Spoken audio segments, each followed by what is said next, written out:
40 people, 3 days' worth of food, one well that will run dry by tomorrow evening. The children have stopped crying, and crying children are a good sign. Silence means they've given up. And then a skinny guy with a dull sword comes to this camp and says he's the new overseer. They laugh at him. They shouldn't have. Now let's rewind a couple of hours. The first thing he feels is pain. Not a dull ache, but the kind that turns you inside out. His head is splitting. His hands are bound so tightly with rope that his fingers have gone numb. The cart bounces over the rocks, and every jolt hits his spine. Do Juan opens his eyes and sees a white sky. No clouds, no fog. Scorching nothingness from edge to edge. And then a stranger's memory flooded his mind. The third son of the Lee household, sickly, weak. At court, they call him Empty Jug. He has never once drawn a bowstring, never once raised a sword without help. His father turned his back on him when the boy was 10. His brothers forgot him at 12. The court cast him out at 15. And now they're taking him to the desert to die. The cart comes to a stop.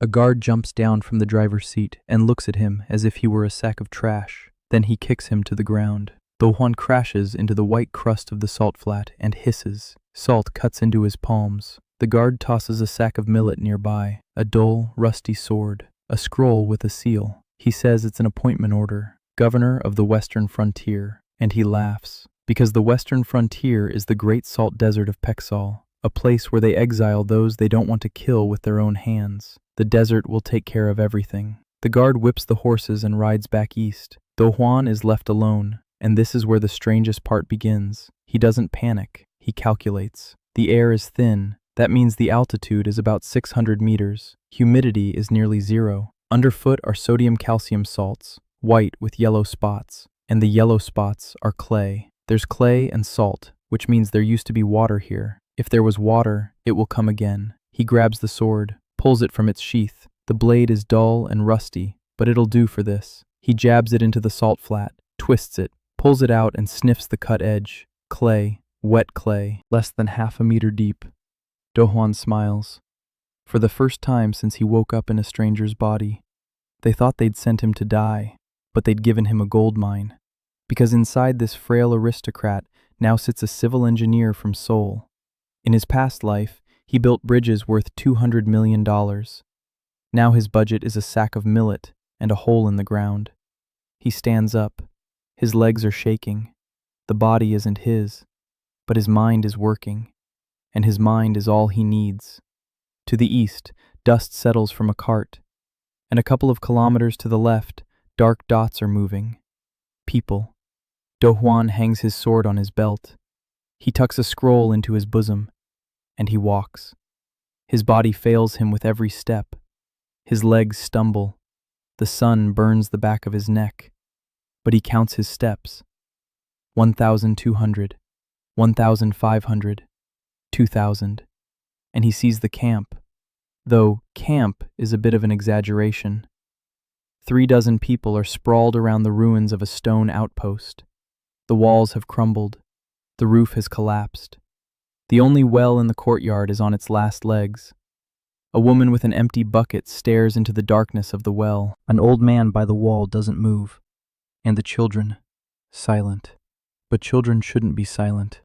They notice him. A man with a jagged scar across his cheek jumps up and grabs his knife. Do Juan freezes 10 paces away and raises his hands. He says he's the new overseer. He holds out a scroll with a seal. The man looks at the seal, at his skinny hands, at the pale face, at the sword that's too big for him, and spits. They don't need a manager. They need water. There's enough left in the well for half a day. Then everyone will die. Do Juan nods. He walks to the well and looks inside. The top aquifer is dead, but the top layer isn't the only one. He walks away and starts wandering around, watching his step. Everyone stares at the madman, and 20 minutes later, he finds what he was looking for. A bush. A single scrawny tamarisk bush in a shallow hollow. The only living plant for a kilometer around. Green. Alive. Which means its roots have reached the water. Do Juan measures out 30 paces to the northeast. He sticks a stick in the ground, and he calls for 4 men with shovels to dig between the bush and the stick. The man with the scar asks why. Do Juan points to the bush. A plant cannot live without water. The roots draw moisture from deep underground. Dig nearby in the right spot, and you'll hit the water table. The man stares at him for a long time, then at the children, at the empty bucket, and goes to fetch a rock. The 4 take turns digging. The first half-meter is like concrete. Do Juan sits nearby and watches the color of the soil. A white layer, gray, yellowish. 2 hours later, one of the diggers yells. The sand at the bottom has turned black. It's wet. Do Juan climbs down and touches it with his hand. Moisture. He orders them to dig down another hand's width and widen the bottom. An hour later, there's a puddle at the bottom. Murky, salty, but it's water, real water. And then the old woman, who hadn't moved since he arrived, stands up. She approaches the hole. She peeks inside. She looks at Do Juan and falls to her knees. He is at a loss. He lifts her by the elbows. He says there's no need. It's not a miracle. It's just a bush that grew where it could. He only looked where it was growing. The old woman doesn't hear him. She cries silently. Standing nearby is her 5-year-old grandson with chapped lips, the very one who, according to others, wouldn't have lived to see tomorrow. Do Juan scoops water into his palm and holds it out to the boy. The boy drinks greedily and looks at him with huge eyes. By evening, the water is flowing faster. 2 buckets an hour. That's enough for today. 40 people take turns scooping water into whatever they can find. Pots, bowls, cupped hands. But Do Juan is already thinking about tomorrow. 1 sack of millet will last 3 days if we can serve it. We need a system. And he picks up a flat, white stone. He pulls a piece of coal from the fire, and he sketches. The well is here. The pit is here. Dig a channel, and the water will flow on its own. Next, salt. There's an endless supply of it here, and it's free. Collect the brine in flat trays, dry it in the sun. You'll get pure salt. And pure salt isn't food, it's currency. They pay taxes with it here. They buy grain with it. Make salt purer and cheaper than the imperial salt works, and you have a commodity. A commodity means trade. Trade means food and tools. Tools mean people. People mean hands. Hands mean construction. A chain. Each link connects to the next. He knows how to do this. In his past life, he built bridges. A bridge is also a chain. The pier supports the span. The span supports the road. It all starts with a single post driven in just right. His post is a water hole next to a tamarisk bush. The man with the scar sits down beside it. He's silent. Then he says his name is Tagon, a former soldier, a deserter. He fled when tax collectors burned down his village. A corporal in a border garrison once. Do Juan nods. Tomorrow he needs 2 groups. One digs a trench, the other gathers flat stones for pallets. Tagon asks why. Do Juan answers with 1 word: survival. Tagon looks at the blueprint. He doesn't understand a damn thing, but he nods. That will have to do for now. Night falls on the desert like an axe. By day, the stones scorch their souls. By night, the water in the pit is covered by a crust of ice. 40 men huddle together in the ruins. Do Juan lies on the cold ground and stares through a hole in the ceiling at foreign stars. And he counts. 40 people, 3 days' worth of food, 1 water source, 0 walls, 0 weapons except a blunt sword, 0 allies, 0 money. And for the first time, he feels he can handle it. Maybe because a bridge is a problem on paper, but here, it's a problem where children are dying. And he knows the answer. You just have to dig in the right place. The morning began with a scream. Do Juan jumped up from the cold floor of the outpost and hit his head on a stone ledge. His head rang. He ran outside and saw Tagon holding a skinny guy by the collar while the guy struggled and howled. A sack of millet lay on the ground nearby, half empty. The guy had tried to steal food at night and got caught. Tagon asked what to do with him. His face looked as if he already knew the answer. Do Juan looked at the boy, about 17 years old, skin and bones. His eyes darted around. His hands were shaking, not from fear, from hunger. Do Juan asked his name. The boy remained silent. Tagon shook him, and the boy managed to say his name was Beidong. Do Juan told him to let the boy go. Taegon looked doubtful, but let him go. Do-hwan crouched down in front of the boy and said there were two options. The first, he would be kicked out of the camp and die in the desert in 2 days. The second, he would go dig a ditch and get his share of millet like everyone else. The boy chose the second option. Do-hwan nodded. Then he stood up and addressed everyone. 40 people stood around him, watching. He said that starting today, food would be distributed equally. Everyone who works gets 1 portion in the morning and 1 in the evening. Those who cannot work due to illness or age receive half. Children receive a full portion, regardless of anything else. Anyone who steals loses their share for the day. Anyone who steals a second time is expelled from the camp. This isn't cruelty, it's arithmetic. The sack of millet will last 3 days. In 3 days, they'll need another source of food, or they'll all die. That's why every hour of every pair of hands counts. Taegon divided the people into 2 groups as Do-hwan had requested. The first group of 10 went to dig a ditch from the water pit to the outpost. Do-hwan marked the route with sticks, a slope of 3 fingers for every 10 steps. That would be enough for the water to flow on its own. The second group of 8 gathered flat stones for evaporation pans. Do-hwan showed them what was needed. Stones the size of a palm or larger, flat and without cracks. He would use them to build shallow troughs, fill them with salt water. The sun would do the rest. In 2 days, pure white salt would remain in the trays. He worked alongside everyone else. His body was weak, and by noon his hands were shaking and his vision was blurring. But he didn't stop. Not because he wanted to set an example, but because if he sat down, he'd start thinking that it was all hopeless. And as long as his hands were busy, his mind was calculating instead of panicking. By lunchtime, a third of the ditch had been dug. The work was slow. There were no tools. People dug with flat stones in their hands. The salt crust was peeling the skin off their palms. Do-hwan looked at the bloody calluses on his hands and thought that in a past life he had worked in gloves marked EN 388, and now he didn't even have a rag to wrap around his fingers. After lunch, he went out on a reconnaissance mission, alone. Taegon wanted to go with him, but Do-hwan said someone had to supervise the work. In truth, he needed to be alone, to think. He walked north, toward the dark strip on the horizon. He walked for 2 hours. His body protested with every step. His knees buckled. His head spun. But he made it. The dark strip turned out to be a ridge of low hills. Stone. Dark, dense basalt. Do-hwan picked up a shard and turned it over in his hands. Basalt is good. Basalt absorbs the sun's heat. If you take white salt, which reflects light, and black basalt, which absorbs it, you can build a solar oven. A very simple one, without lenses or mirrors, just a platform of dark stone surrounded by walls of white salt.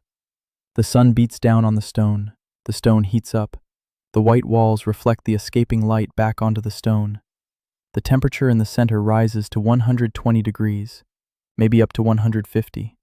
That's not enough to melt metal, but it's enough to evaporate salt, enough to heat water, enough to fire clay, and fired clay makes pots, pipes, bricks. He sat down on a rock and began sketching with charcoal on a flat basalt slab. A solar oven, the first design. The base has a diameter of 2 meters. The walls are half a meter high.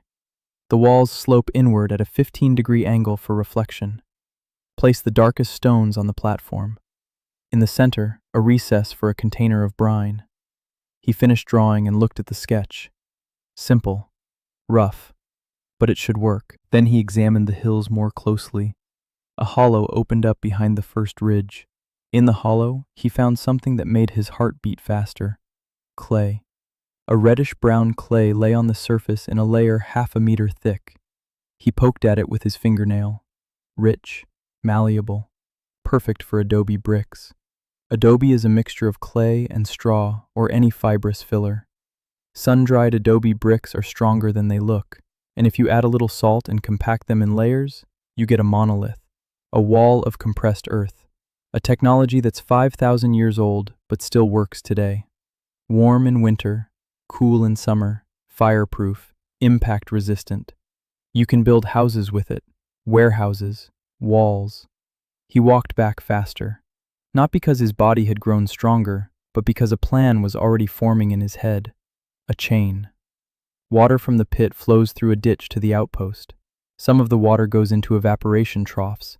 Salt from the troughs is a commodity. Basalt from the hills is a kiln. The kiln means heat and fired clay. Clay from the hollow means bricks. Bricks mean walls. Walls mean protection, every link in the chain. He returned to camp by evening. Tagon reported that the ditch was almost ready. The men were tired but kept working. No one had run away. That was already a good start. Dohwan gathered everyone and told them what he had found. Stone for the oven and clay for bricks. He explained what a solar oven was. Some watched with interest, most with skepticism. One of the older men asked if it wouldn't be easier to just gather firewood. Dohwan replied that the nearest tree was 100 kilometers to the east, but the sun was free and endless. The man snorted but said nothing. The next morning, Dohwan led a group of 6 people to the hills. They hauled stones, heavy, dark chunks of basalt, through the heat, across the salt crust, 4 trips back and forth. By the end of the day, a circular platform of dark stone, 2 meters in diameter, had formed at the outpost. On the 4th day, they finished the trench. Dohwan himself delivered the final blow with a stone, and water began to flow in a thin stream along the bottom of the trench toward the outpost. Murky, slow, but it was flowing. People stood around and watched. Water in the desert, flowing on its own, without buckets, without hands, just through a groove in the ground. Dohwan explained that this was the force of gravity. Water always flows downward, you just have to show it where. On the 5th day, he fired up the furnace. He stacked white salt blocks into a wall around the basalt platform. He tilted them inward.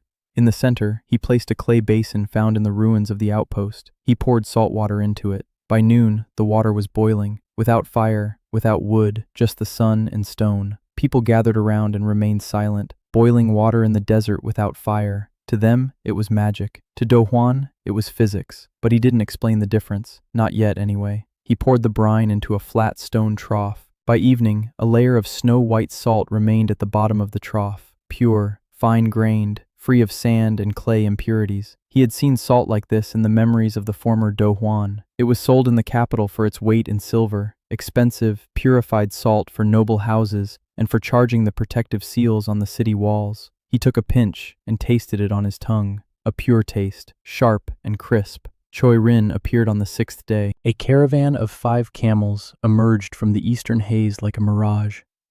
Dohwan was the first to spot it from the outpost wall. A woman in a hooded traveling cloak rode at the front. A rosary hung from her belt. A wooden rosary with bone beads, worn smooth from constant fingering. Dohwan would later learn that she carried the rosary as others carried a dagger. The caravan stopped by the camp. The woman dismounted and looked around. She saw a ditch with water. She saw a stove. She saw a tray with white salt. She walked over to the tray. She took a pinch. She tasted it. And she said one word. "Oh." Then she turned to Dohwan and asked who he was. He answered. She introduced herself as Choi Rin, a merchant's wife from the Choi trading house, or rather, the former Choi trading house. Her father had gone bankrupt. He had trusted a noble patron. The patron had betrayed him. The business collapsed. She was traveling west with the last caravan and the remaining goods. She was planning to trade with the Hikma nomads, but she saw smoke rising from his kiln and turned off the road. She asked how much salt he could produce in a day. Dohwan estimated, with 1 kiln and 3 trays, about 1.5 kun a day. That's about a kilogram. Rin was silent for a moment. Then she took out her abacus. The bone beads clattered. She said that a kin of purified salt in Tanjim cost 3 silver coins. In the capital, 5. If you set up 10 trays, that's 15 kin a day. 45 silver coins, 1,350 a month. With that money, you could buy enough grain to feed 100 people for half a year. She looked at him and smiled for the first time. The smile was like that of a fox who had spotted an unlocked chicken coop. She said that if this crazy heir didn't die within the next week, she might stay. Before that, Juan had said he needed not just a merchant, but a treasurer, a person who would control all the money and all the transactions, with the right to veto any of his expenditures. Rin blinked. She asked him to repeat it. He repeated it. She would be his treasurer. His word is law in construction and defense. Her word is law in trade and finance. If he wants to spend money on something foolish, she's the one who stops him. Rin looked at him for a long time. Then she said that in her 26 years of life, this was the first time she'd been offered not to serve other people's money, but to manage it. Dohwan shrugged and replied that money is a tool. He doesn't know how to use this tool. She does. He needs her hands just as much as she needs his wells. Rin tucked the abacus into her belt. She looked at the camp, at the 40 hungry people, at the stone oven, at the water ditch. and she said he'd bankrupt her in 2 months, and she'd kiss him for it. She stayed. Rin organized the first grain caravan from Tanjami in 10 days. For salt. For that very same snow-white salt from the trays. The merchant from Tanjami tasted it and was silent for a long time. Then he asked why. Rin said it was the secret of the Pexal method. The merchant paid double the usual price. When the caravan left, Rin stood in the middle of the camp and counted the sacks of grain. 12 sacks of barley, 4 sacks of millet, 2 sacks of dried dates, enough for 2 months. Do Huan approached and said that now he needed people, lots of people. Rin asked why. He replied that he was going to build walls. The sword found him on its own. On the 8th day in the desert, Do Huan went beyond the camp to check the route of the future carries. He walked along a ravine that stretched from the hills to the south and marked points with sticks for future vertical shafts. A carries is an underground water conduit, a Persian technology 3,000 years old, a chain of wells connected by an inclined tunnel. Water flows on its own from the aquifer to the surface. No pumps, effortlessly, just gravity and the right slope. Building it is long and hard, but the result lasts for centuries. He was just estimating the depth of the first shaft when he heard a sound, quiet, hoarse, as if the wind were whistling through a crack in the rock. But there was no wind. Do Huan followed the sound. Behind a ridge of rocks, in a shallow crevice, lay a person, a woman, young. Her clothes were torn and covered in dried blood. Her left leg was wrapped in dirty rags. Nearby lay the fragments of a spear. The shaft was snapped in half. The tip was covered in blood. She was unconscious, but breathing, hoarsely and rapidly. Her skin was sunburned. Her lips were cracked down to the flesh. Dehydration, the heat from the wound. A couple more hours and it would have been too late. Do Huan couldn't carry her in his arms. The body of the former third son of the Li household wouldn't even be able to carry a child. He ran back to camp. Ran is a strong word. He hobbled as fast as he could, and after 20 minutes on the road, he nearly lost consciousness himself. But he made it. He called out to Taigon. He explained the situation. Taigon gathered 2 men and the stretcher made of sticks and cloth. They carried the woman back to camp before dark. Do Huan cleaned the wound, a deep cut on her thigh. It had already started to fester. He boiled water on the solar stove. He washed it with clean, hot water. There was nothing to treat it with, no medicine, no herbs, no alcohol. He did the only thing he could. Salt. A strong salt solution. It hurts, but it kills the infection. The woman screamed when the solution hit the wound. Then she lost consciousness again. Do Huan bandaged the wound with strips from his shirt, his only spare shirt. For 3 days she lay in a fever. She was delirious, calling someone by name, repeating one word over and over. Forgive me, forgive me, forgive me. On the 4th day the fever broke.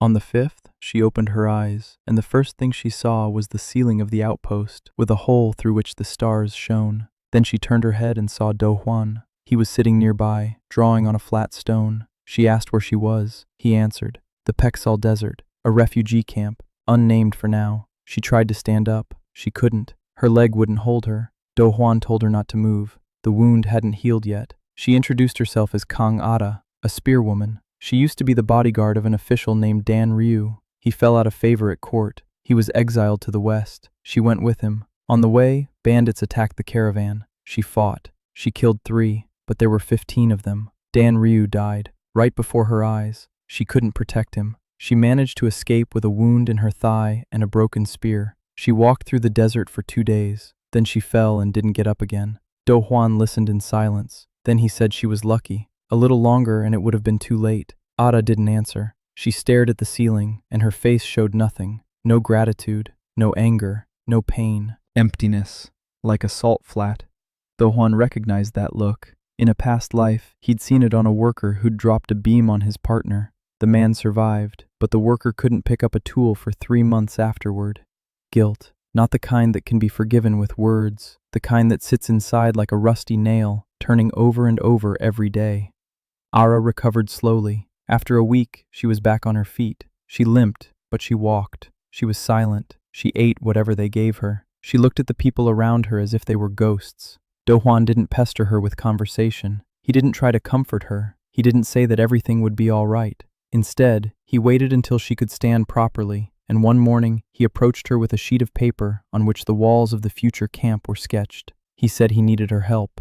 Ara lifted her head. For the first time in 2 weeks, something other than emptiness flashed in her eyes. He said he was going to build walls, earthen ones, thick ones, with towers at the corners. But he didn't know at what angle an arrow pierces chainmail. He didn't know at what distance a crossbow pierces leather armor. He doesn't know from which side attackers prefer to launch an assault. He's an engineer, not a warrior. Without her, the wall won't be built where it needs to be. Ada looked at him, then at the blueprint, then back at him. She asked if he was serious. Do Hwan replied that he was absolutely serious. He could calculate the thickness of a wall that would withstand a battering ram, but where to place the archery positions so that a single crossbowman could defend 10 meters of the wall, that was something she knew, not him. Ada took a piece of charcoal from him. She looked at the drawing, and for the first time in 2 weeks, she spoke at length. She said the northern wall was too straight. Attackers would be able to press against it and bring up a battering ram. It needed a bend, a slight outward angle, so the archers in the towers could see the entire wall and strike the flank. The southern wall needed to be lower because cavalry couldn't approach from there. The salt marsh is too soft. The horses get bogged down. But the eastern side needs to be reinforced. The road comes from there. The main assault will come along it. Do Hwan listened and nodded. She knew what she was talking about. 20 minutes ago, she had been a broken woman with dead eyes. Now she was tracing the stone with charcoal, and her voice was steady and clear, like an officer on the parade ground. She hadn't noticed how it had happened, but Do Hwan had noticed. He hadn't given her comfort. He had given her work, a job that made sense. Construction of the walls began 2 days later. The technique was simple but labor-intensive. They couldn't make wooden formwork. There was no wood. Do Hwan came up with a substitute. 2 walls made of woven mats stuffed with straw from the first sacks of grain. Between them, a mixture of clay, salt, and fine gravel is packed between them. Each layer is as thick as a palm. Each layer is doused with salt water and compacted with a heavy stone tied to a stick. It dried in the sun in 2 days. It became as hard as stone. Everyone worked, 46 people. Including Rin, who didn't so much work as make sure no one slacked off or took a double portion of water. Including Ru, who limped along the construction site and checked the angles. Including Pei Don, that very same little millet thief who turned out to be nimble and quick and learned to mix the clay better than anyone else. In 2 weeks, the north wall had risen to a height of 2 men. The thickness at the base was nearly a meter. Do Hwan tapped it with his fist. The sound was dull and solid. He smiled. Ada stood nearby and tapped it too. She nodded. She said it would withstand an arrow, a light battering ram too. A heavy one needs to be tested. Do Hwan replied that they couldn't bring a heavy battering ram here. The nearest forest was 100 kilometers away. For the first time in 3 weeks, Ada smiled slightly, just the corner of her mouth. Quickly, but Do Hwan noticed. New people began arriving in the 3rd week. First, a family of 4, husband, wife, 2 children, refugees from the eastern province. They heard from a passing caravan that there was water in the desert, and a strange young man building walls out of mud. Then a group of 10 people arrived, former miners who had lost their jobs when the mine closed. Then more and more. By the end of the 1st month, there were 80 people in the camp.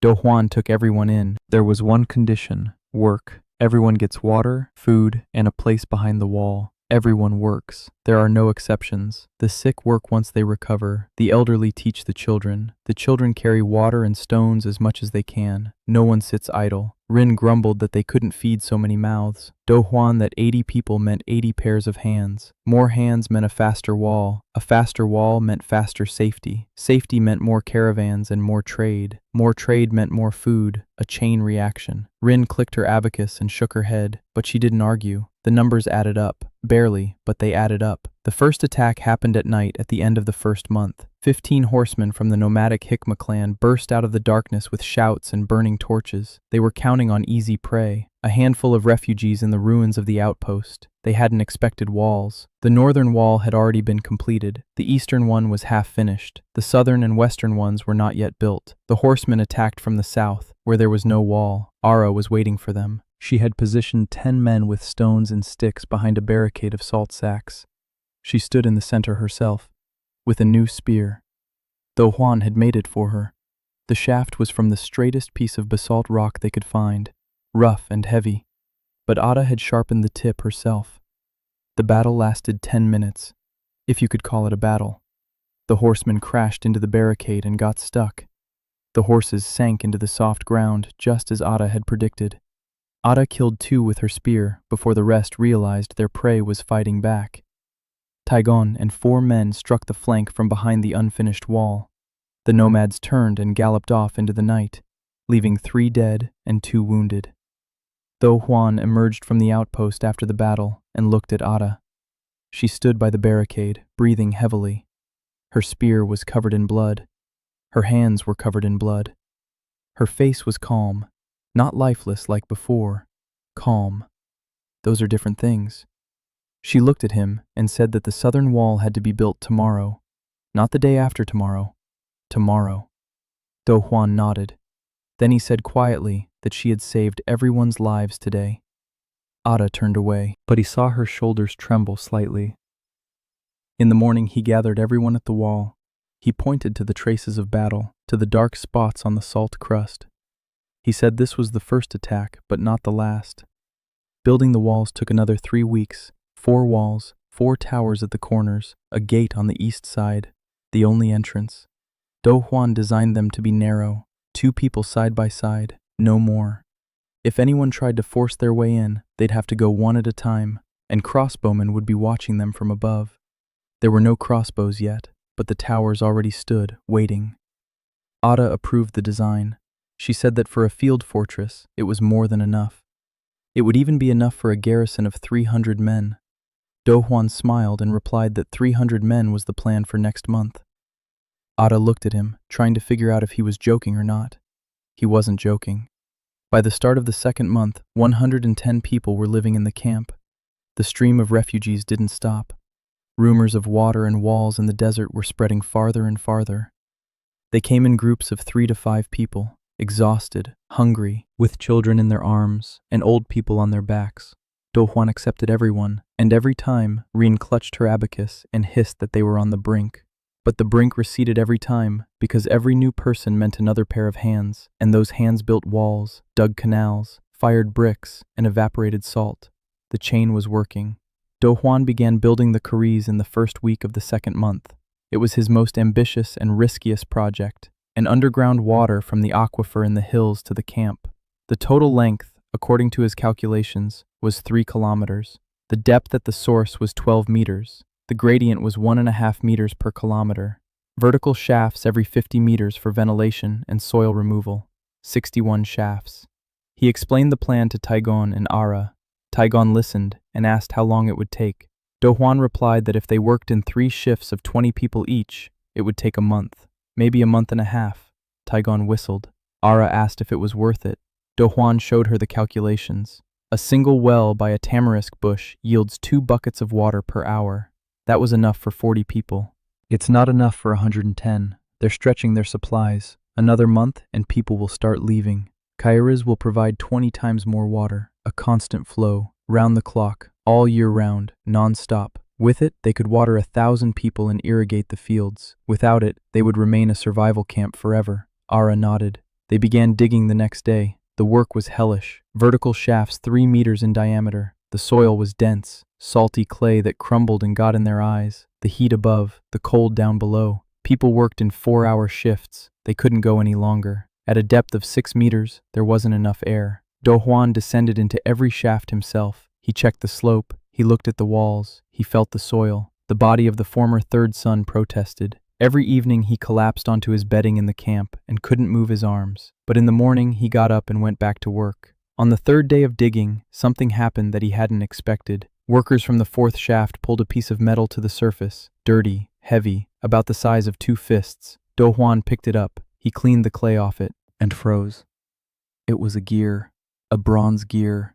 The teeth were perfectly even. The distance between them was uniform with a precision impossible to achieve by hand. Such teeth are made on a milling machine in the 21st century. Do Huan held the gear in his hands and felt a chill run down his spine. Someone had already done this. Someone, in this very spot 1,000 years ago, possessed technology that shouldn't exist in this world. He hid the gear in his bag and didn't show it to anyone. Not yet, anyway. He needed to think. Chiara's was growing slowly, mine after mine, tunnel after tunnel. Dohwan had calculated everything correctly, but reality, as always, made adjustments. At the 7th mine, they stumbled upon a rock outcrop. They had to go around it. At the 12th, the walls began to crumble. Dohwan came up with the idea of reinforcing them with fired clay rings. They were fired in solar kilns, slowly, 2 rings a day, but they held. In between, he launched 3 more projects. The first, expanding the solar kilns. Instead of 1, there were now 6. Salt evaporation tripled. Rin sent caravans to Tangim every 10 days. Grain flowed into the camp like a river. The second project, the fields. As soon as the first Cadiz wells began yielding water, Dohwan diverted a canal to the plot behind the southern wall. 5 hectares of salt marsh were flushed with fresh water from the deep aquifer. The flushing took a week. The water dissolved the salt and carried it away into a drainage ditch. The remaining land was ready for planting, millet, barley. He distributed seeds from the trade stock and showed them how to make furrows. The farmers among the refugees caught on quickly. For them, it was familiar work. Only the soil was unfamiliar, but soil, not salt. The third project, a smithy. Tagon found an iron ore deposit in the northern hills. Brown iron ore, not the best, but it would do for a start. Dohwan built the simplest smelter, a pit in the ground lined with fired bricks, a clay pipe for draft on top, layers of coal and ore in the pit. There was no coal, there was no wood. Instead of coal, Dohwan used dried camel dung mixed with crushed tamarisk. It burns poorly, the heat is weak, but if you supply air through bellows. He made the bellows from the hides of 2 camels that had to be slaughtered. Rin was furious. 2 camels are 2 trucks. That's a loss in caravan capacity. Dohwan promised that the smithy would pay for the camels within a month. Rin said she would write that down, and if it didn't pay for them, she would deduct it from his food. She wasn't joking. The first smelting was a failure. The temperature was too low. The ore didn't melt but baked into a loose, porous lump. Dohwan sat over it until midnight. Then he remade the pipe. He lengthened it. He narrowed the outlet. Physics. A narrow pipe creates greater draft. More draft means more air. More air means a higher temperature. The second smelting went better. The iron flowed. It was dirty, full of bubbles and slag, but it was iron. Dohwan poured it into a stone mold and ended up with a piece of metal the size of his palm. Tagon picked it up and tested it with his teeth. He looked at Dohwan and said it was the crappiest iron he'd ever seen in his life. Dohwan laughed. He replied that the second one would be better, and the third, and the 10th. Every smelting taught him something. He knew the principles, but didn't remember the exact temperatures and proportions. Each time, he figured it out anew, through trial and error. By the end of the 2nd month, the forge was producing 3 kins of iron a day. Rough, impure, but enough for nails, hinges, arrowheads. Dohwan forged his first crossbow, the simplest kind, a wooden bow on a wooden stock with a mechanism made of iron parts. The draw was weak. The range was 30 paces. Any imperial armorer would have laughed. But Ara took it in her hands and fired 10 bolts into a sandbag. 9 hit. She said it would do for a start. Dohwan nodded. Anything will do for a start. The main thing is to begin. By this time, he was already sleeping no more than 4 hours a day. His body demanded rest, but his mind couldn't stop. At night, he sat on the wall and sketched by the light of an oil lamp.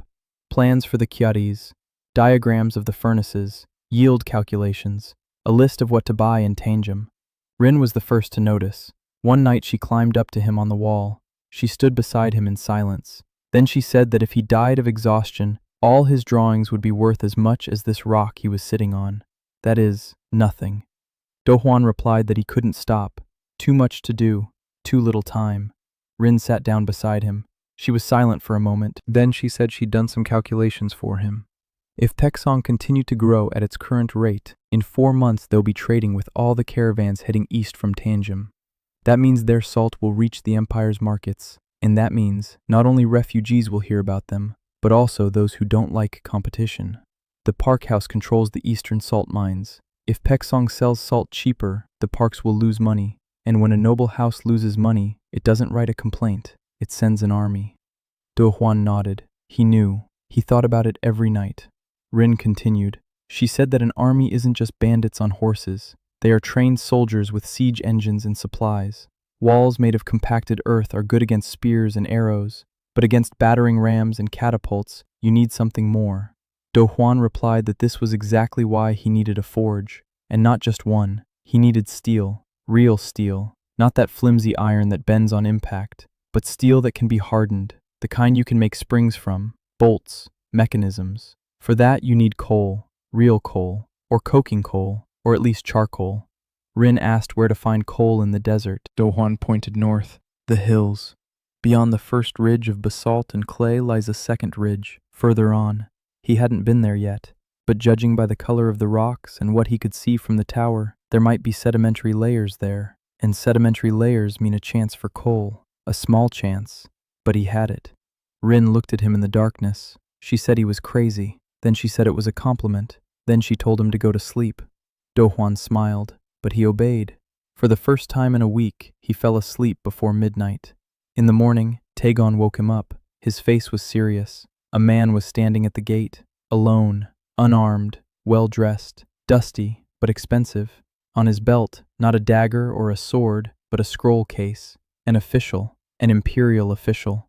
Do Juan went out to meet him. The official introduced himself, an envoy from the governor of Soqua province, the Park family. He had come with a proposal. The Park family oversees the Western Territories and is ready to take Baeksion under its protection. Protection from nomads, access to imperial roads, trade privileges in exchange, 70% of the salt revenue, and control over the caravan routes. Do Juan listened in silence.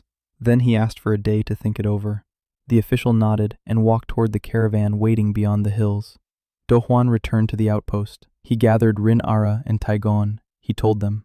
Rin clicked her abacus and said that 70% was a stranglehold. In 6 months, they would be working for the Pax for free. Ara said that the Pax protection meant their garrison would be inside the walls, and a foreign garrison inside the walls meant the walls were no longer theirs. Tagon said the Pax weren't asking, they were warning them. If Paekson refused, the next visit wouldn't be with an official, but with swords. Do Juan nodded. It was all true. He'd thought about it all night, and in the morning, he summoned Rin and told her he needed to know everything she knew about the Pax debts of the Park family. Rin raised an eyebrow, then she smiled, that very fox-like smile. She said that the Park family owed the Kim trading house of Tangim 14,000 silver coins for grain deliveries last year. The debt is overdue. If Tangim demanded payment publicly, it would be a disgrace, and Rin knew the head of the Kim house personally. They had grown up together. Do Juan smiled. He said he didn't need to go to war with the Pax. He needed to make it so that going to war with Baeksion would be more costly than trading with him. 2 days later, the official returned for an answer. Do Juan greeted him politely. He offered tea. The tea was made from dried tamarisk and tasted like a shoe sole, but the official drank. Do Juan said that Baekson was grateful for the Park family's offer, but instead of a protectorate, he proposed a trade agreement. Baekson would supply the Park family with refined salt at a fixed price, below market price, by 10%. In return, the Park family would recognize Baeksion's autonomy and not interfere in its affairs. The official frowned and said that this was not the proposal the governor had expected. Do Juan nodded. He added that if the governor refused, Baekson would begin supplying salt directly to Tangim at a price 20% lower than the pack houses. And at the same time, the Kim trading house from Tangim would publicly demand repayment of the 14,000 silver debt. 2 blows at once, to the wallet and to reputation. The official turned pale. He hadn't expected that an exiled heir in the desert would know about the Pak family's debts. Do Juan added that this wasn't a threat, it was simple arithmetic. By the 3rd month, the carriz was complete. 61 vertical shafts, 3 kilometers of underground tunnels. The gradient was calculated precisely. Do Juan checked every meter personally, and when the last cross passage was broken through and water gushed from the outlet by the camp's southern wall, clear, cold, a continuous stream, people stood and watched. 130 people, that was how many there were now. Water poured from a stone trough into the basin that Do Juan had lined with fired bricks. It filled it. It overflowed into the canal leading to the fields. It flowed on to the evaporation troughs. It worked, without stopping, without effort, just water flowing underground through a canal dug by human hands. The old woman, the very one whose grandson had nearly died of thirst on the first day, approached the basin. She dipped her hands into the water. She laughed. She laughed for the first time. Her grandson was now 5 years and 2 months old. He was running around the camp with the other children, carrying pebbles in his pocket that he called soldiers. Rin stood next to Do-hwan and calculated the volume of water, water usage for irrigation, water consumption for drinking, water consumption for evaporation, water consumption for construction. She calculated for 3 minutes. Then she put down her abacus and turned to him. She said that with the current water flow, they could quadruple the area under cultivation, triple salt evaporation, and most importantly, they could take in another 500 people, 1,000 if they squeezed in. Do-hwan nodded. He knew. That was exactly why he was building the cotties. Not for 130, for thousands. But first, something else. He took Rin aside and showed her the bronze gear he kept in a bag under his bedding. Rin turned it over in her hands. She asked what it was. Do-hwan explained. It's a gear, a mechanical part, with teeth of such precision that he couldn't replicate them even with his knowledge and his own forge. Because to make such teeth, you need a machine. And for that machine, you need another machine. And for that machine, a third. It's a chain of technologies built up over centuries. And this gear lay 12 meters deep beneath the salt crust, in a layer of soil that, by his estimate, was at least 1,000 years old. Rin was silent. Then she asked what that meant. Do-hwan replied that 1,000 years ago, someone had already been building what he was building right here, and that someone had moved on, much further, and then vanished, along with all his tools and gears and knowledge, buried under the salt. Rin asked who had buried them. Do-hwan said he didn't know yet, but he intended to find out. 2 days after the launch of the Karyas, another event occurred. A caravan from the south, not a trading one, a small one, 3 camels and 1 cart with a cage. There were people in the cage. A slave trader from Tangim was transporting live cargo eastward. On the way, he decided to stop at Paeksong for water. Do-hwan stood at the gate and looked at the cage. 5 people, 3 men and 2 women, dirty, thin, with iron collars. One of the women was young, almost a girl, her hood pulled down over her face. The tips of her ears stuck out from under the hood, pointed, reddish, fox-like. Nam-sol. He would learn that name later. Later he would learn that she was 19, that she was a half-breed from a clan of steppe beastmen, that she had been sold 6 times over the past 4 years, that she couldn't remember the last time someone had called her by her name instead of a number. But right now he knew only one thing. Before him was a person in a cage, and he was standing outside and could do something. He turned to the slave trader and asked the price for the girl with fox ears. The slave trader looked him over appraisingly, at the walls, at the camp. He named his price. 5 sacks of choice salt, a rip-off. In Tangim they ask for 2 sacks for a slave, but the slave trader saw that the buyer was interested and jacked up the price.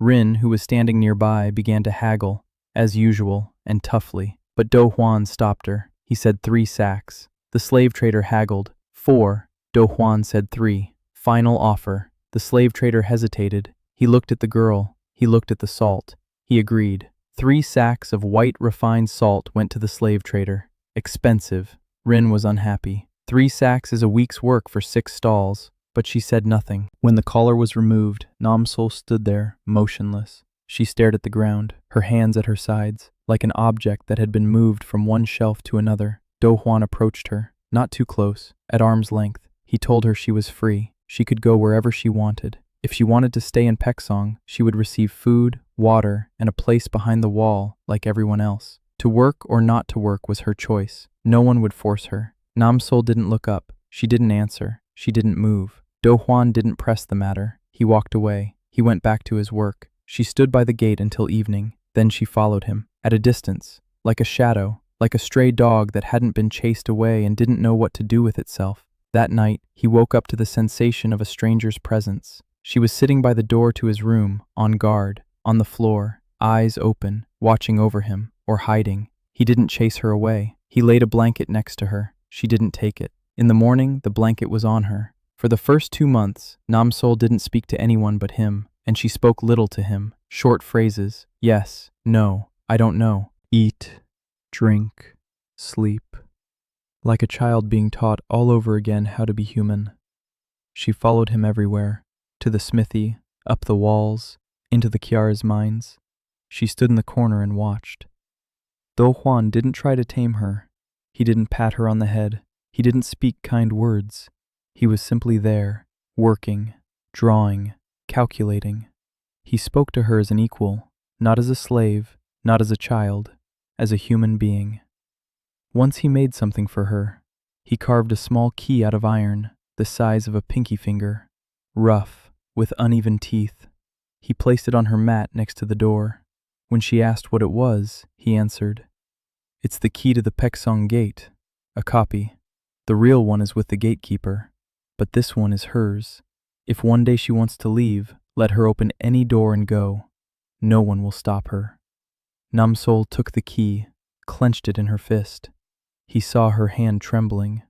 Then he saw a wet streak running down her cheek. She was crying, quietly, soundlessly, like someone who had forgotten how to cry loudly because they were beaten for crying loudly. She didn't go anywhere. She wore the key on a string around her neck, every day, without taking it off. By the end of the 3rd month, Pekson had changed beyond recognition. The walls closed into a complete ring, 4 towers, a gate with a wrought iron grill. Inside the walls, it was no longer a camp, but a small town. Streets, straight, laid out according to a plan. Houses made of adobe bricks with domed roofs for ventilation. 12 solar ovens, 30 evaporation trays. A smithy operating every day. A carriz providing water without interruption. Fields beyond the southern wall where barley and millet seedlings were sprouting. 300 people. That was the number Rin would call out every morning when she came to him with her report. 300 mouths, 300 pairs of hands, 300 fates that depended on his blueprints and her calculations. Do Juan stood on the eastern tower and looked out at his city, at the white desert all around, at the green strip of fields, at the smoke rising from the smithy, at the people walking the streets and going about their business. Ara was training the militia by the northern wall. 30 men with spears and shields made of compressed earth covered in leather. 10 crossbowmen.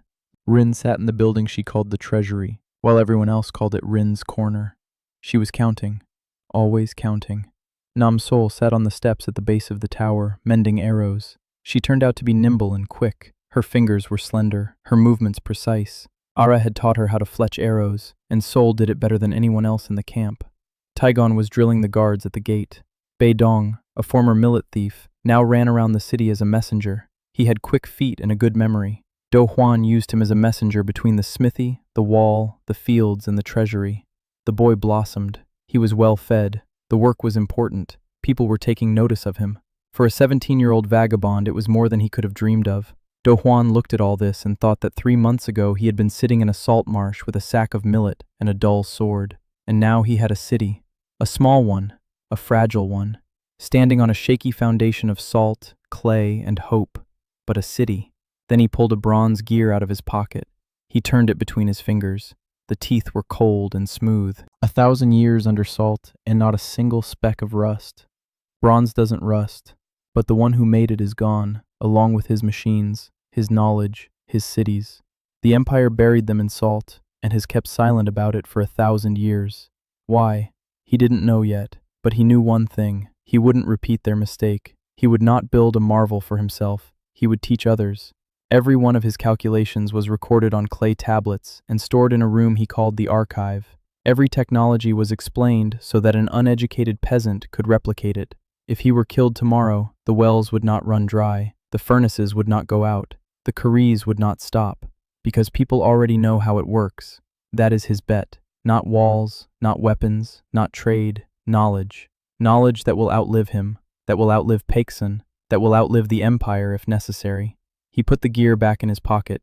He climbed down from the tower. He approached Ara. He said that tomorrow he was going to the northern hills, further than before, beyond the second ridge, to look for coal. Ara said she wouldn't let him go alone. Do Juan replied that he wasn't asking to be let go. He was asking her to come with him. Ara looked at him, nodded, then asked why he needed coal. Do Juan replied that he needed steel, real steel. Crossbows made of poor quality iron are good against bandits, not against the Imperial Army. Ara asked if he was waiting for the Imperial Army. Do Juan looked east, toward the horizon beyond which lay the entire Chongguk Empire with its 3 great clans and its young emperor and generals who had never lost a single siege. And he said he wasn't waiting, he was preparing. Those are different things. Ara smiled, that same half-smile. the corner of her mouth, and she said he reminded her of one person, her former master, Dan Ryu. He too was always preparing for what he didn't want. Do Hwan asked how it ended. Ara paused, then she replied that it ended badly, but not because he was preparing, but because he was preparing alone. Do Hwan looked at her, at Rin in her treasury, at Sol with her arrows, at Taigon at the gate, at the 300 men behind the rammed earth walls, and he replied that he wasn't alone.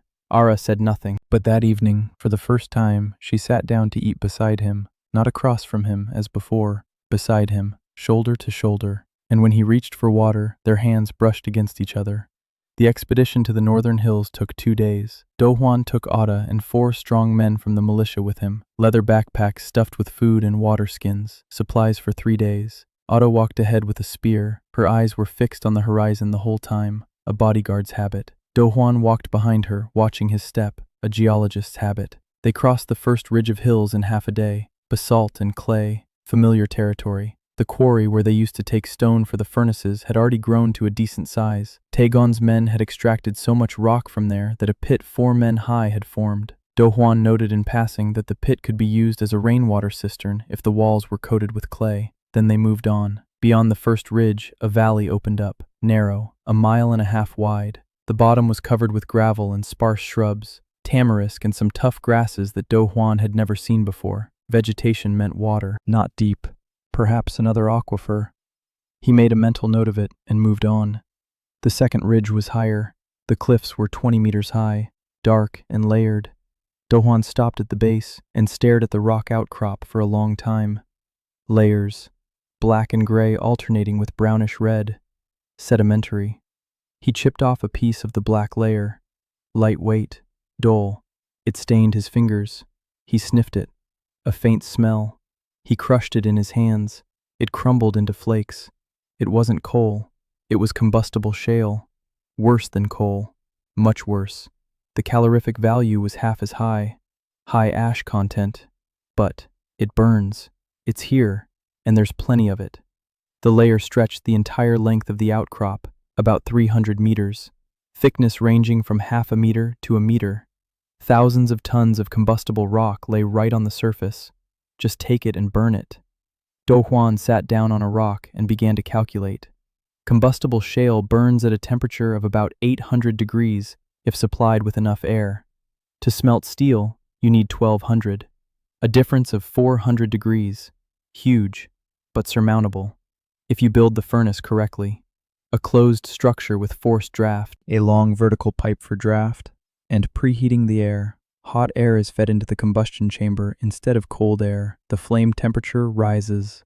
The principle of a regenerative furnace. Siemens invented it in the 19th century. Do Hwan remembered the principle, but not the exact proportions. He'd have to figure them out, as always. He turned to Ada and smiled. He said he'd found what he was looking for. Ada looked at the black stone in his hands and asked if it was coal. Do Hwan replied that it wasn't exactly, but it'll do. They spent the return trip exploring the valley between the ridges. Do Hwan found 3 more things that made his heart beat faster. First, a deposit of quartz sand, white, fine-grained, almost pure silica. Quartz sand is used to make glass. Glass means windows. It means lenses. It means flasks for the future laboratory. Second, a layer of limestone. Limestone plus clay plus high temperature equals cement, the simplest kind. Roman, but cement. And cement means concrete. And concrete means structures that no builder in this world has ever dreamed of. Third, on the way back, at the foot of the first ridge, Otto noticed something in a crevice and called out to him.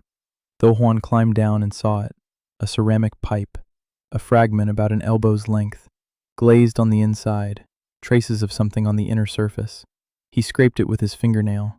A white coating. He sniffed it. Mineral deposits. Scale. Water had flowed through this pipe. Hot water.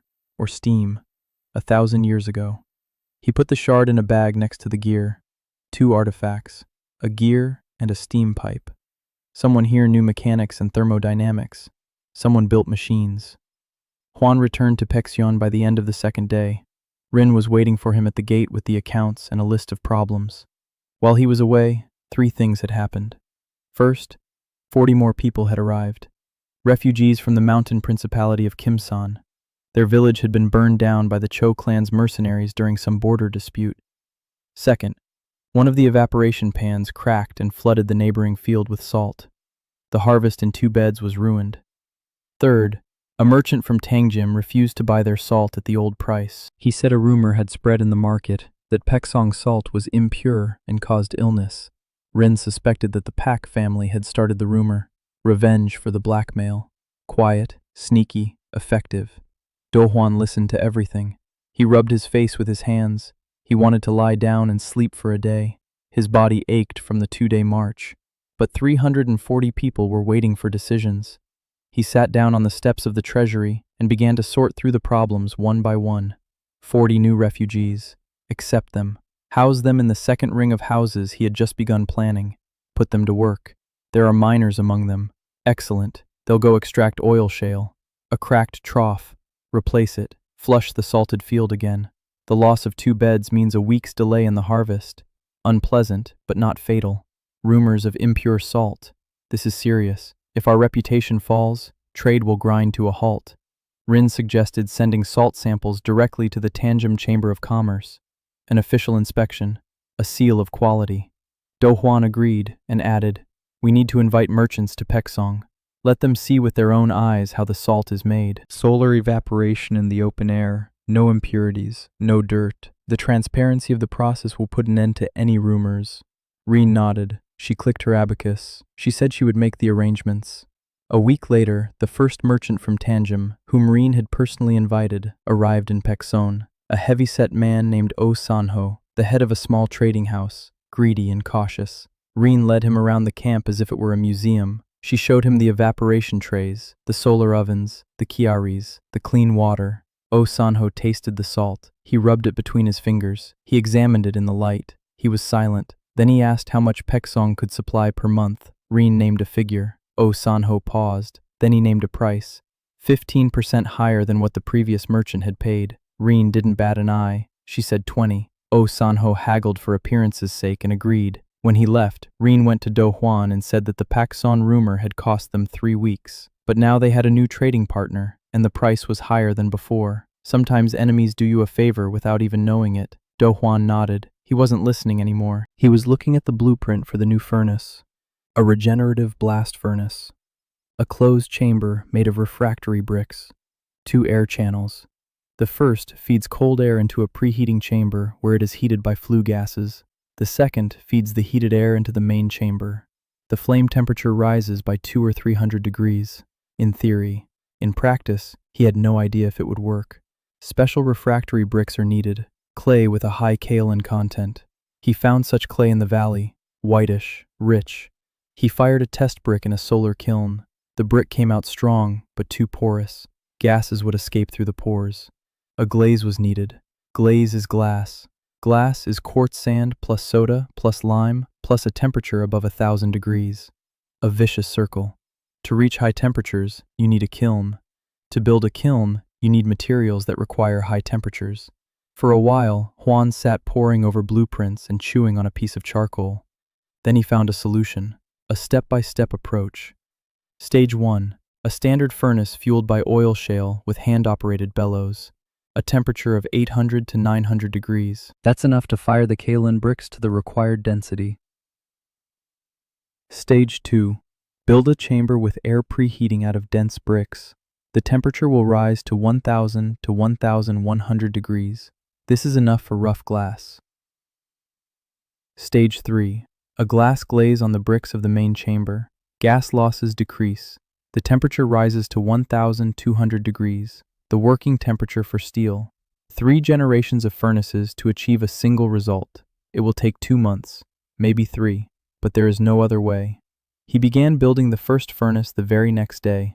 20 former miners from Kimson worked on the shale quarry. 10 men hauled stone from the ridge to the town. Pei Dong ran back and forth between the quarry and the forge with reports. Do Hwan personally shaped the fire bricks from kaolin clay and personally laid each row of the chamber. Ara stood nearby and handed him the bricks. She didn't understand exactly what he was building, but she saw how he calculated, how he checked every joint, how he tapped each brick and listened to the sound. Like an engineer, not like a dreamer, not like a magician, like a man who knows what he's doing and knows the cost of every mistake. One evening, when they were alone by the furnace, she asked where he knew all this from. Do Juan froze. It was the question he had been waiting for and dreading. He couldn't tell her the truth, that he was from another world, that in a past life he had built bridges out of pre-stressed and went on an internship in Chile. It sounded like the ravings of a madman. He answered evasively. He said he had read a lot, thought a lot, and that most of what he does is not knowledge, but method. Ask the right question, and the answer will come on its own. Ara looked at him with that same hawk-like gaze. She didn't believe him, but she didn't press him. Instead, she said she didn't care where he got his knowledge from. What mattered was that he knew, and that he was here. Do Juan looked at her. In the light of the dying stove, her face was softer than usual. The scar on her cheek from a long-ago battle was barely visible in the darkness. He wanted to say something. He couldn't find the words. He nodded. They sat by the stove until dark, in silence. Sometimes silence speaks louder than words. The first stove, fueled by shale oil, began operating 10 days later. The temperature inside the chamber was around 850 degrees. Han Myung arrived in Paeksion with a caravan of refugees in the middle of the 4th month. They were 20 people, women, children, old people, not a single man under 50. The men had been taken away to build the imperial road, forced labor. Those who refused were hanged by the roadside as a warning. Myung traveled with them as a healer, a single bag of herbs, tired eyes, a quiet voice. Do Juan met them at the gate, as always. He met every refugee caravan personally. He counted the people, asked who was sick, who was wounded, who was hungry. He sent everyone to the well to drink, then food, then lodging. The system worked. Rin had honed it to perfection. Myung approached him last. She introduced herself, a former court physician, exiled, for refusing to carry out an order. She didn't specify which one. Do Juan didn't ask. He asked only one thing. Could she treat people? Myung looked at him with a long, strange gaze. She replied that she could. Do Juan nodded and said she needed to examine all the sick people in the city. There were 12 of them now, 3 with fever, 2 with festering wounds, 1 with a broken arm that had healed crooked. The rest had intestinal illnesses from bad water, more precisely, from the habit of drinking from puddles instead of the carves. Myung listened. She asked if he had a place for the sick. Do Juan paused. Then he said no, but there would be. He built a hospital in 8 days, a small building made of adobe bricks next to the carves. 3 rooms, 1 for examinations, 1 for the seriously ill, 1 for the less serious cases. A domed roof with a ventilation opening at the top. Clay pipes through which hot water flowed from a solar heater. Do Juan built it himself, a flat stone in the sun, a clay pipe with water winding its way over the stone. The water heats up and flows into the building, hot water around the clock, for washing wounds, for sterilizing instruments, for washing hands. Myung stood in the middle of the unfinished hospital and said nothing. Then she asked why they boiled the instruments. Do Juan explained. There are things so small that the eye cannot see them. They live on dirty surfaces. They get into wounds and cause infection. Hot water kills them. Myung listened with the expression of someone who doesn't believe it but is ready to check. She was a scientist at heart. The empire's court medicine was a mixture of herbs, rituals, and superstitions. But Myung had always separated what worked from what didn't. Herbs that reduce fever, they work. Prayers over a wound, they don't work. She had understood that long ago. And now someone was telling her there was a reason. Not spirits or curses, tiny, invisible creatures. This explained everything she had seen in 10 years of practice. Why clean wounds heal faster. Why doctors who wash their hands lose fewer patients. Why disease is spread through water and dirt, not through the evil eye. She didn't take Do Juan's word for it, but she started washing her hands before every examination and boiling everything that touched the wounds. A month later, 11 of the 12 patients had recovered. The 12th was an old man with gangrene, whose toe Myung had amputated with a red-hot knife, and he survived because the wound didn't get infected, because the knife was clean, because the bandages had been boiled. Myung went to see Do Juan after that. Her face was calm, but her hands were trembling slightly. She said he was right. There is something on dirty surfaces, something that kills people. and hot water kills it. She said she wanted to understand more. Do Juan replied that he would tell her everything he knew, but he knew very little. He was an engineer, not a doctor. He knew that dirt was dangerous and cleanliness saved lives. She would have to figure out the medical details on her own. Mi-young nodded. There was something new in her eyes, not gratitude, hunger, a hunger for knowledge. Do Juan recognized that look. He saw it in the mirror every morning. That evening, for the first time, Mi-young didn't call him sir, but simply Quan, casually, as if it were nothing, as if they'd known each other for years. He didn't notice right away. Ara noticed, and narrowed her eyes slightly, but she said nothing. Meanwhile, the second furnace was ready, a regenerative chamber with preheated air. Do Juan loaded it with combustible shale, lit it. He pumped the bellows for 4 hours straight until his vision darkened and Tegon forcibly dragged him away and took his place at the bellows. The temperature rose, the chamber walls glowed, dark red, then bright red, then orange. Do Juan counted by color, 1,000, 1,050, 1,100. The preheating was working. The air entering the chamber was already hot, and the flame roared as if alive. He loaded a test batch of quartz sand mixed with soda ash from the Salt Lake's evaporator. At 1,100 degrees, the sand began to melt, slowly, not completely, but the glassy mass began to flow, thick, murky, full of bubbles. Do Juan poured it onto a flat stone. The mass solidified into an uneven slab, greenish, murky. He lifted it and held it up to the light. Light passed through, barely, but it passed through. Glass. The first glass in Peksong. He turned to the people gathered around the furnace. There were about 30 of them. They looked at the greenish slab in his hands and didn't understand what they were seeing. To them, it was just a piece of molten rock. Do Juan held it up higher and said it was glass. You could make windows out of it that let light through, but not the wind. Lenses that magnify what is far away and small. Tableware that doesn't absorb toxins. Tubes through which you can see the stars. The people exchanged glances. They didn't believe it, but they saw the light passing through the murky green slab, and they fell silent.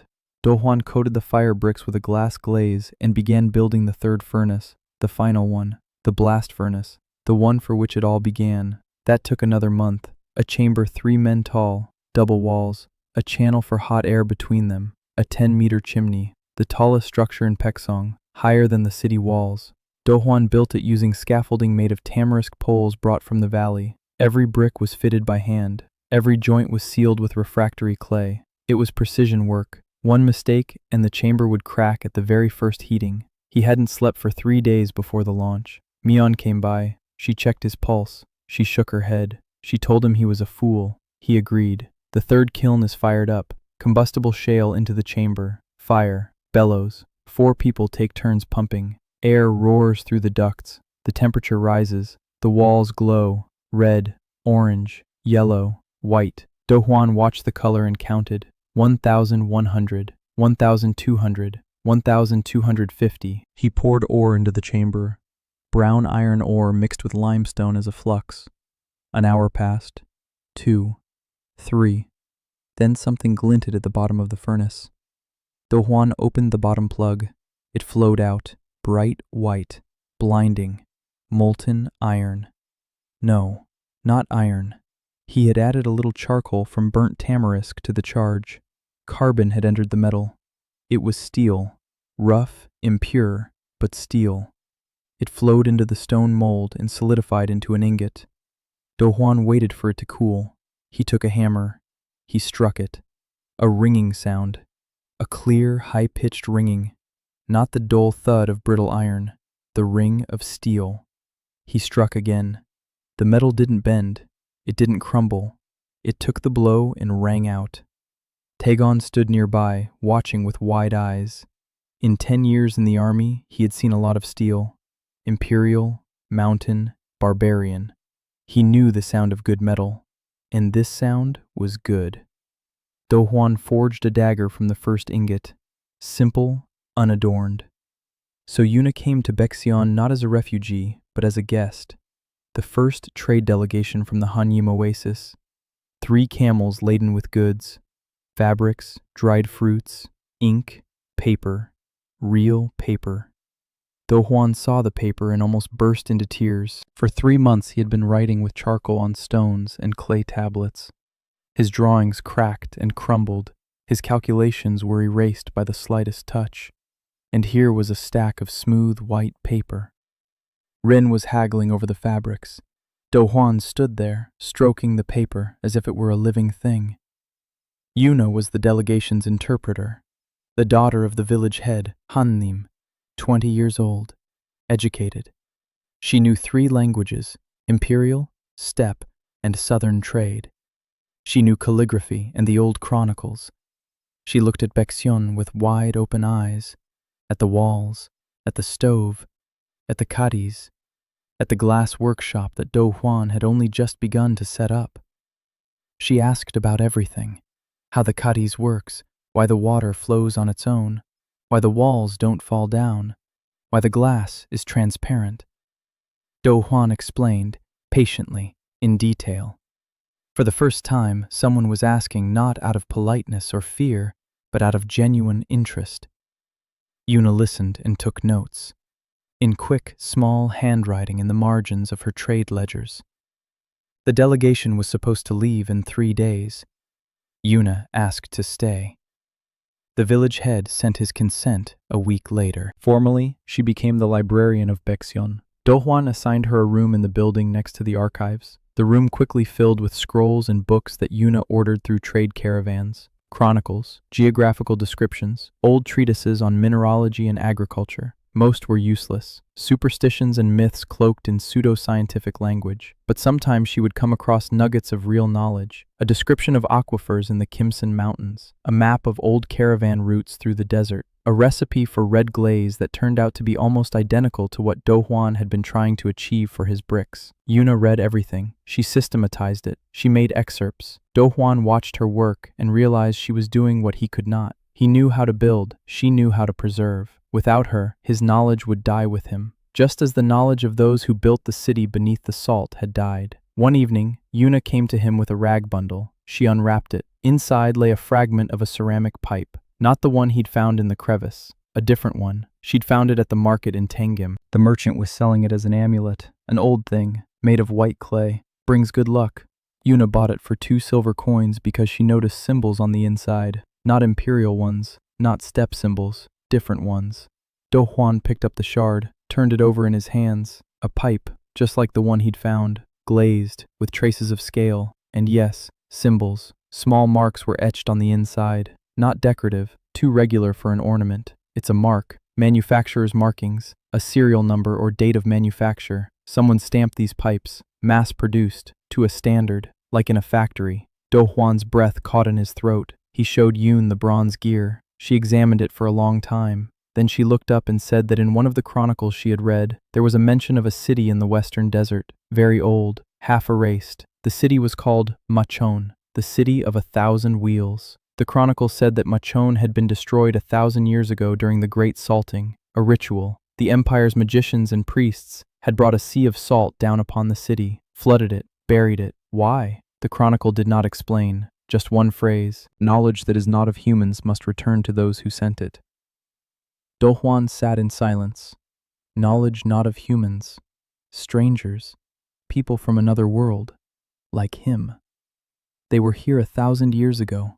They built Machon, the city of 1,000 wheels, steam engines, gears, standardized production. And the empire destroyed them, flooded them with salt, erased them from history. Because it was afraid. Yuna asked what he was thinking about. Do Juan paused. Then he said he was thinking about how easy it is to bury knowledge, and how hard it is to preserve it. Yuna replied that this is exactly why libraries exist. Do Juan looked at her and said he didn't need a library. He needed a school, a place where knowledge doesn't sit on shelves, but is passed from mind to mind, from hand to hand, so that if tomorrow they cover Baeksion with salt, the day after tomorrow, someone 100 kilometers from here will rebuild the Kyares, because they were taught to do so. Yuna looked at him, her eyes burning. She said she had spent her whole life reading about great people and feared she would live her own life as a mere spectator. Do Juan replied that the Baeksion school wasn't his school, it was her school. He would give lectures on Wednesdays. Everything else was up to her. The curriculum, the students, the schedule, methods, her decisions, her responsibility, her school. Una was silent. Then she nodded. Construction of the school began a week later. A small building next to the archives. One large classroom. Walls covered in white clay plaster on which one could write with charcoal. A blackboard. Benches. The first class. 12 students. 8 boys and 4 girls aged 12 to 17. Una selected them herself. One criterion. Curiosity. Not obedience. Not nobility. Not strength. Curiosity. Those who ask questions learn. Those who nod silently memorize but do not understand. By the time Juan delivered his first lecture in the Chempter, the topic? Water. Where it comes from, where it goes, why it flows downward, what an aquifer is, how to find one. 12 pairs of eyes were watching him, some with interest, some with boredom. A girl of about 13 named San He, the daughter of a farmer from the eastern province, raised her hand and asked why the water in the well was cold if the ground around it was hot. Do Juan smiled. A good question. He explained that the ground at depth always maintains the same temperature, around 15 degrees. In summer, it's cooler than the surface. In winter, it's warmer. That's why the Kiari water doesn't freeze in winter and is refreshing in summer. Sanhi nodded and wrote it down, with charcoal on a piece of broken pottery, since there wasn't enough paper. Do Juan looked at her and decided that a paper workshop would be his next project. Meanwhile, the city was growing. By the end of the 4th month, 500 people lived in Pekson. The walls had been expanded, the second ring. Do Juan had designed it with future growth in mind. The streets were wider, the houses were 2 stories high. Sewers, yes, sewers. Clay pipes under the streets leading to a septic tank behind the wall. Mion insisted. She had already seen enough intestinal diseases to understand that dirty water kills just as well as a sword. Do Juan agreed instantly. Sewage isn't a luxury, it's survival. In a city of 500 people without sewage, an epidemic is only a matter of time. Not if, but when. Rin looked at the construction estimate for the second ring and turned pale. Then she turned green. Then she grabbed the abacus and started counting again, hoping the numbers would change. They didn't. Do Juan sat down next to her and said he could cut costs by 10% if they used unfired adobe for the interior partitions. Rin replied that she needed not 10, but 30.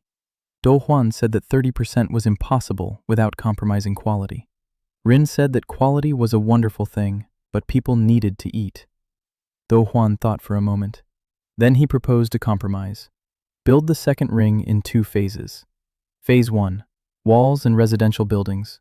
No sewage system. The second phase in 2 months, when the income from salt and steel would cover the difference. Sewage system and public buildings. Rin did the math. She nodded. She said that sometimes he wasn't hopeless. It was a compliment, in her own way. Alongside the construction, Do Juan began forging weapons. Not by himself. He trained 3 blacksmiths from among the refugees. One had been an apprentice at a village smithy. The other 2 were learning from scratch. Do Juan showed them the principle of hardening steel. Heat it until it glows white. Dip it in oil, then let it cool. Heat it until it turns blue and cool it slowly. The blade becomes hard, but not brittle. New model crossbows, a steel bow, steel mechanism, range of 80 paces, pierces leather armor. At the limit, it pierces light chainmail. Ara tested the first new crossbow and said that now they could fight someone more serious than bandits. Do Juan replied that he hoped they wouldn't have to, but just in case, he wanted to make 50 of them. Ara raised an eyebrow. 50 crossbows is the arsenal of a small army. Do Juan nodded. Exactly.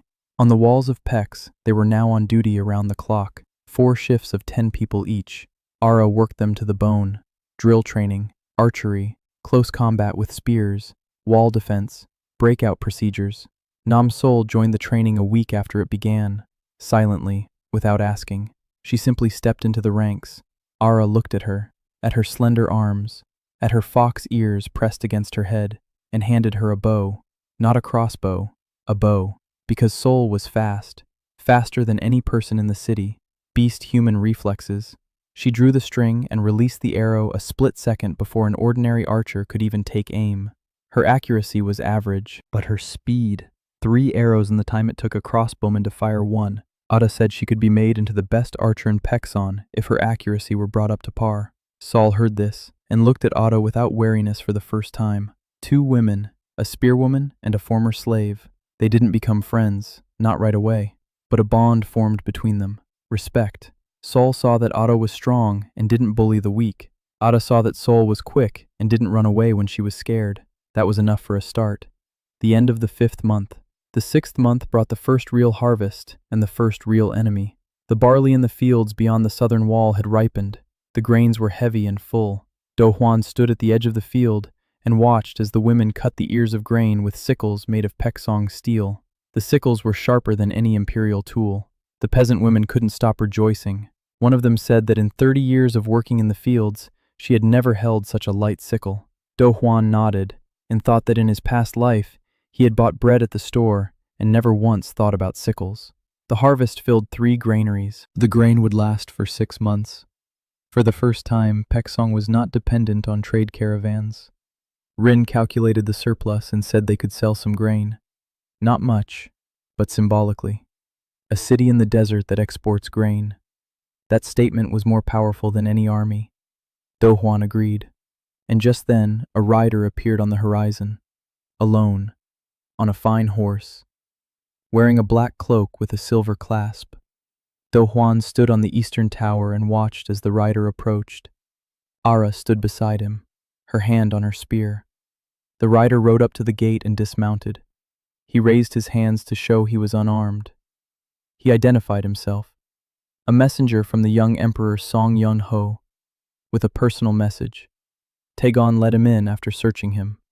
Do Juan received him in a building that served as a reception hall. A stone table, 2 benches, a window of cloudy greenish glass, the first real window in Baeksion. The messenger placed a scroll bearing the imperial seal on the table. Do Juan unrolled it. He read it. He read it again. Emperor Song Yun Ho invited Li Do Juan, the governor of the western frontier, to the court for a conversation about the affairs of the western lands. The wording was polite, almost warm. This was unusual for an imperial document. Du Juan showed the scroll to Rin. Rin read it and turned pale. She said that the emperor's invitation was no invitation at all. It was an order wrapped in polite language. Refusal would be seen as rebellion. But going to the court meant leaving Baeksion without a leader, and possibly never returning. Du Juan nodded. He said he would go. Ada objected, sharply, almost angrily. She said it was a trap. The court wanted to remove him from the city. Without him, Peksong would fall apart. Without him, the walls would crumble. Du Juan looked at her, calmly. He said that if Peksong collapsed without a single person, it meant he had built it wrong. The walls stand on their own. Kyaris runs itself. The furnaces burn on their own. The people know what to do. He had written everything down, every calculation, every instruction. If he didn't return, the city would survive. Ara wanted to object, but stopped herself. Because he was right, she knew it, and she hated him for it in that moment. Du Juan wrote a reply to the emperor, polite, grateful, with one caveat. He would arrive at court in 3 months. He needed time to prepare. Formally, this was permissible. The journey from Peksong to the capital takes a month. 3 months meant 2 months for preparation and 1 month for the journey, a reasonable time frame. In reality, Do Juan didn't need time for the journey. He needed time to make Baeksion invulnerable, just in case he didn't return. The messenger left. Do Juan gathered his council. Rin, Ara, Taegon, Mion, Yuna. Namsol sat in the corner and listened. He said they had 3 months before his departure. During that time, 4 things needed to be done. First, finish building the 3rd ring of walls. The population is growing. By the time he leaves, there will be 800 people in Baeksion, maybe more. They need space. Second, open an iron mine in the northern hills. Not just gathering ore from the surface, but digging a mine, a permanent one, with wooden rails for carts. Iron means independence. Third, form a trade alliance with the Hanam Oasis and the mountain principality of Kimsan. Peksong cannot stand alone against the empire. He needs allies. Fourth, set up a system of governance that works without him. Rin manages finances and trade. Ara commands the defense. Taegon is in charge of construction and the mine. Mion is in charge of the hospital. Yuna is in charge of the school and the archives. Everyone knows their job. Everyone makes decisions in their own area. Disputes are settled by a vote. If the votes are tied, Rin has the casting vote. Rin raised an eyebrow. She asked why her. Do Huan replied that it was because she was the only one who could calculate the consequences 3 moves ahead. Rin was silent for a moment. Then she said quietly that he trusted her too much. Do Huan replied that he doesn't trust her. He trusts her greed. As long as Pixun turns a profit, Rin will defend him better than any soldier. Rin snorted, but you could tell from her eyes that the joke had hit the mark, and that she liked it. Work was in full swing. 3 months. It was both a long time and a short time. Do Huan worked like a man possessed. The mine, Bexion's first real mine. He had found a vein of brown iron ore 8 meters deep in the northern hills. Not rich, but steady. Iron mixed with waste rock. Enough for a forge which now ran around the clock. Wooden rails. Technology he remembered from history. 2 tamarisk logs. Iron cladding on top. Between them, a cart on wooden wheels with iron rims. 1 man pushes the cart with ore that would otherwise be carried by 4. The miners from Kimson looked at the rails and were silent for a long time. Then the oldest among them said that in 20 years of working in the mines, he had never seen anything like it, that the ore moves on its own, that his back doesn't hurt, that it's witchcraft. Do Huan replied that it wasn't witchcraft, it was a wheel, one that was 5,000 years old. He had simply placed it on the rail so it would roll more smoothly. A trade union. Rin and Yuna had worked on it together. Rin calculated the profits. Yuna drew up the documents. The Hanyim Oasis gained access to Peksong steel at a fixed price. In exchange, it supplied timber, cloth, and food. The Principality of Kimson received a share of the salt trade. In return, it agreed to close the mountain passes to imperial troops coming from the north. Not to fight, just to close the passes. To block them with rocks if necessary. The negotiations were tough. The Kimson Highlanders did not trust the desert people. The Hanam merchants trusted no one. Rin traveled to Hanam twice. Yuna to Kimsan 3 times. They spent salt, silver, and nerves. But by the end of the 8th month, both agreements were signed. Pekson was no longer a lonely city in the desert. It was the center of a small trading network. In the meantime, another event took place. A princess arrived from the capital, Pei Hyun, 17 years old, the emperor's younger sister. She arrived with an escort of 10 imperial guards and 2 carts of belongings. Officially, she was visiting the governor of the western frontier. Unofficially, a hostage. The court decided that the princess's presence in Pexion would both protect the city and keep it on a leash. No one can attack a city where the emperor's sister lives. But the city cannot go against the emperor while his sister is within its walls. A chess move, subtle and cruel. Hain was a slender girl with enormous eyes and the mannerisms of a frightened bird. She had grown up in the golden cage of the palace. She had never seen people work with their hands. She had never walked through mud. She had never eaten from a clay bowl. On the first day, she stood in the middle of Pekson's main square and watched the people hauling stones, kneading clay, rolling carts along the rails, and forging iron. She looked like a porcelain doll on a construction site. Do Huan approached her. He bowed, formally and briefly, as is proper when meeting a member of the imperial family. Then he handed her an apron, a leather one, a work apron, with stains of clay and coal dust. Ha-In stared at the apron, then at him. Do Huan said he was asking Her Highness for forgiveness, but they needed hands. If she said no, he would find others. If she said yes, she would have the first crooked line of her life, drawn by her own hand. Haiyan blinked. Then she slowly took the apron. She put it on. The apron was too big for her and hung almost to the ground. She looked ridiculous, and for the first time all day, she smiled. Do Huan led her to the workshop. He handed her a ruler. He showed her how to draw a straight line with charcoal on paper. Haiyan drew it. The line came out crooked, terribly crooked. Haiyan looked at the line, then at him. He said that the first line is always crooked. The second will be straighter. The 10th will be straight. The 100th will be beautiful. Hyun drew the second line, slightly straighter. Rin watched from behind the door and shook her head. Then she approached Do Huan and whispered that he was playing with fire. Do Huan didn't have time to leave for the courtyard, because the courtyard had come to him. Or rather, not the courtyard, the army. 5,000 imperial soldiers under the banner of the Cho family emerged from the eastern haze at the end of the 9th month. Do Huan stood on the eastern tower and looked at the columns stretching from horizon to horizon. Infantry, cavalry, supply wagons, siege ladders on carts, and at the front, on a white horse, a man in black armor. General Cho Man-sik. Do Huan knew that name. Everyone in the empire knew that name. 20 years of service, not a single defeat. He routed the northern mountain tribes at the Battle of Gyeongwon. He suppressed the rebellion in the south in 3 weeks. He took the impregnable fortress of Songhua in a siege that lasted only 9 days. The best commander in Jungkook. And now he stood before the walls of a small town in the desert with an army 6 times larger than the entire population of Baeksan. Ada stood next to Do Hwan. Her face was stony. Her fingers were white on the spear shaft. She said one word, bad. Do Hwan nodded. He descended from the tower. He called a council. Quickly, Rin, Ada, Taegon, Myeon, Yuna, Ha-in, who had been summoned for the first time.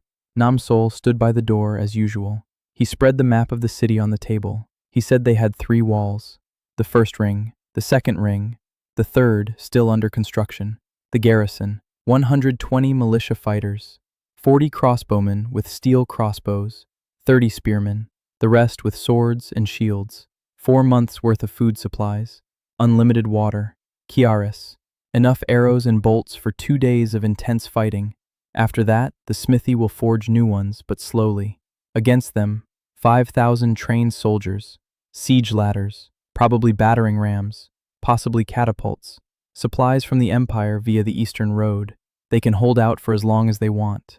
Rin asked directly. They'll hold out. Do Hwan paused. Then he replied that he didn't know. For the first time, he didn't know the answer and said so out loud. Ada said she knew. They won't hold out, not in direct combat. 100 against 5,000 isn't a battle, it's a slaughter.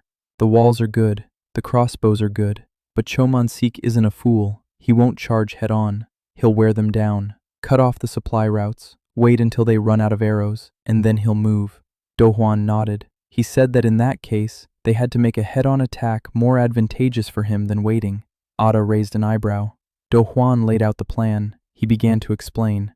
The first ring of walls is the oldest, thick, sturdy, but in the southwest corner, there's a section he built in a hurry during the first month. Thinner, weaker. If you hit it with a battering ram, it'll break through. Ada started to object. Do Hwan raised his hand. He said it wasn't a weakness, it was an invitation. He wanted Cho to breach that section. He wanted the Imperial soldiers to enter the space between the first and second rings, because that space, it's a pocket, a narrow corridor between 2 walls, 5 paces wide, 200 paces long. On both sides, walls as tall as 2 men, crossbowmen above. Once inside, the soldiers won't be able to form a line. They won't be able to use their numerical advantage. They'll be trapped, like grain between millstones. Ara looked at the plan, then at him, then back at the plan. She nodded slowly. She said it might work if Cho takes the bait, if the soldiers advance deep enough into the breach, if the crossbowmen don't miss, if the second ring can withstand the onslaught of those who realize the trap and try to break through. A lot of ifs, until Hwan replied that he had nothing else. Taegon said he had something. He'd been digging a system of canals all week, from the cistern to the fields. The canals run under the walls through stone pipes. If all the sluice gates are opened at once, the water will flood the space between the walls. Not deep, ankle deep, maybe knee deep in the lower sections, but soldiers in heavy armor on wet ground. They'll slip, they'll fall, they won't be able to run. Do Hwan looked at Taegon and smiled for the first time that day. He said that Taegon had just turned the irrigation system into a weapon. Taegon shrugged and replied that he had been a soldier longer than a peasant. Choman-sik set up camp 2 kilometers from the eastern gate. The next day he sent a messenger, a white flag, a proposal to surrender. The terms: Baeksan opens its gates. Do Hwan appears before the imperial court. The population will not be harmed. The city will come under the control of the Cho clan. Do Hwan listened to the messenger, polite. He offered him tea, tamarisk tea. The envoy drank and grimaced. Do Hwan replied that he could not accept the terms, because Princess Bei Ha-in was among the residents of Baeksan, the emperor's younger sister, and an attack on a city where a member of the imperial family resides is treason. The envoy turned pale. He didn't know about the princess, or perhaps he did, but had hoped Do Hwan wouldn't play that card. Do Hwan did. Ha-in stood beside him during the meeting, wearing her work apron over a silk dress. Serious, pale, but she stood her ground. The envoy left. He returned 3 hours later, with a new proposal. General Choman-sik requests a personal meeting with Governor Do Hwan, under a white flag, unarmed, one-on-one. Do Hwan agreed. Ara was against it, categorically. She said she wouldn't let him go beyond the walls. 도화는 조만식은 명예로운 사람이라고 말했다. 그는 백색 기호를 위반하지 않을 것이라고 말했다. 아라는 명예는 전쟁에서 가장 먼저 죽는 거라고 말했다. 도화는 그녀의 눈을 바라보며 그는 떠난다고 말했다. Ara was silent. Then she said she would go with him. She would stand behind him, unarmed, but behind him. Do-hwan nodded. The meeting took place half a kilometer from the walls, in the middle of a white salt flat. 2 chairs, a table, a teapot. Chomanshik came alone, just as he promised. Tall, lean, a weather-beaten face, calm, attentive eyes. The face of a soldier who had seen so many deaths that he had stopped counting them, but hadn't stopped thinking about them. He sat down across from Do-hwan. He looked at him for a long time, at his thin arms, at his pale face, at the soot stains on his fingers. Then he looked over his shoulder at the walls of Paeksong, at the towers, at the smoke from the smithy. He poured himself some tea, took a sip, winced, tamarisk. Then he spoke. He said he would raise this city, not because he hates it, because it is his duty. Paeksong is a tumor. It is growing too fast. It attracts too many people. It produces things it shouldn't produce. Steel, better than the empires. Salt, cheaper than the empires. Glass, found nowhere else but in the southern workshops. If this continues, in 5 years Paeksong will be stronger than any great house. In 10, stronger than the empire.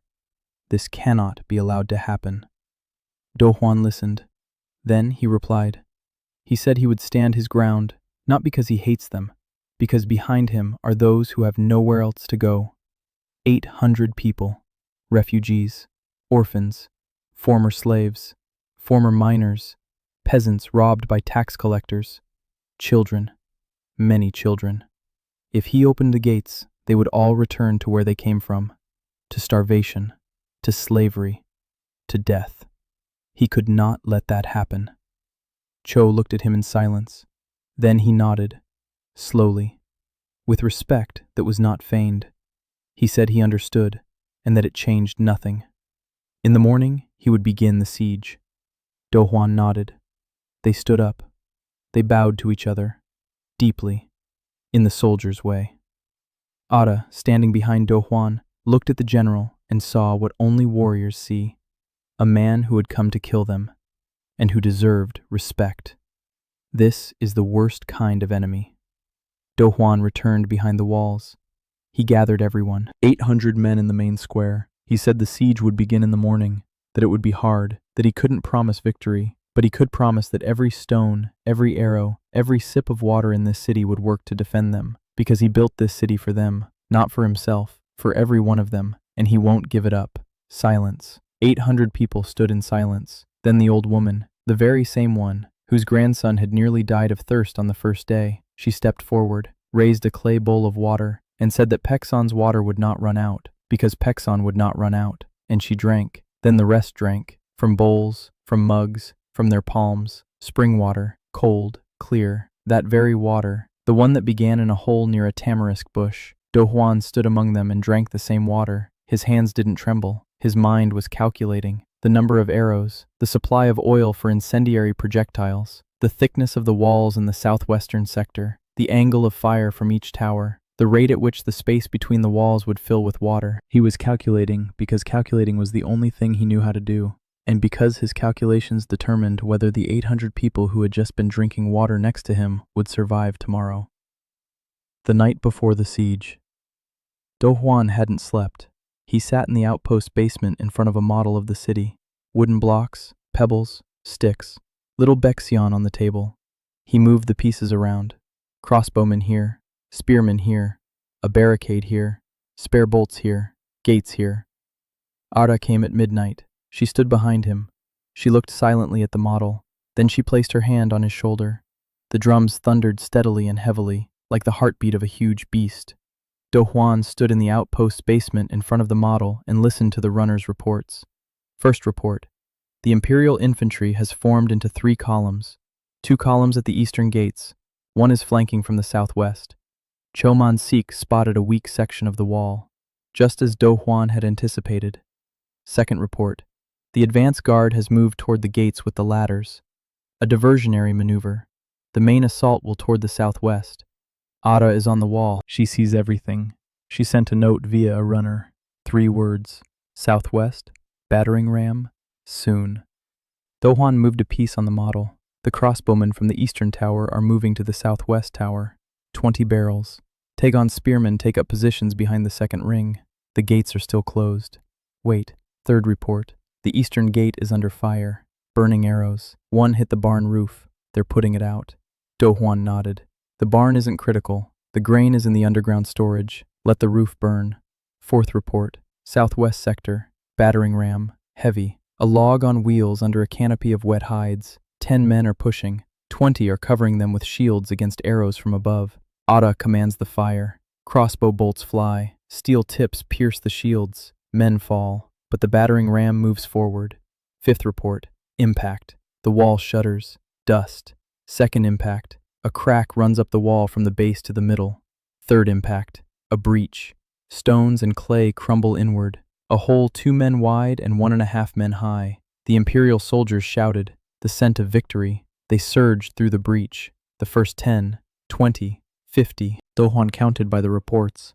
100, 150, 200. They ran through the narrow corridor between the first and second rings of walls. They ran east toward the inner gate. They thought the city was theirs. 300, 400. Enough. Dohwan gave the order. A runner dashed upstairs. A minute later, 2 stone blocks fell into the breach, blocking the exit. 400 Imperial soldiers found themselves trapped in a corridor 5 paces wide and 200 long. Walls on both sides, the inner gate ahead, a barricade behind. Dohwan gave a second order. The sluices. Water from the cistern gushed into the channels beneath the walls and spilled into the corridor through the drainage holes. Cold, murky, ankle-deep, knee-deep at the lowest point. Soldiers in heavy armor slipped on the wet clay.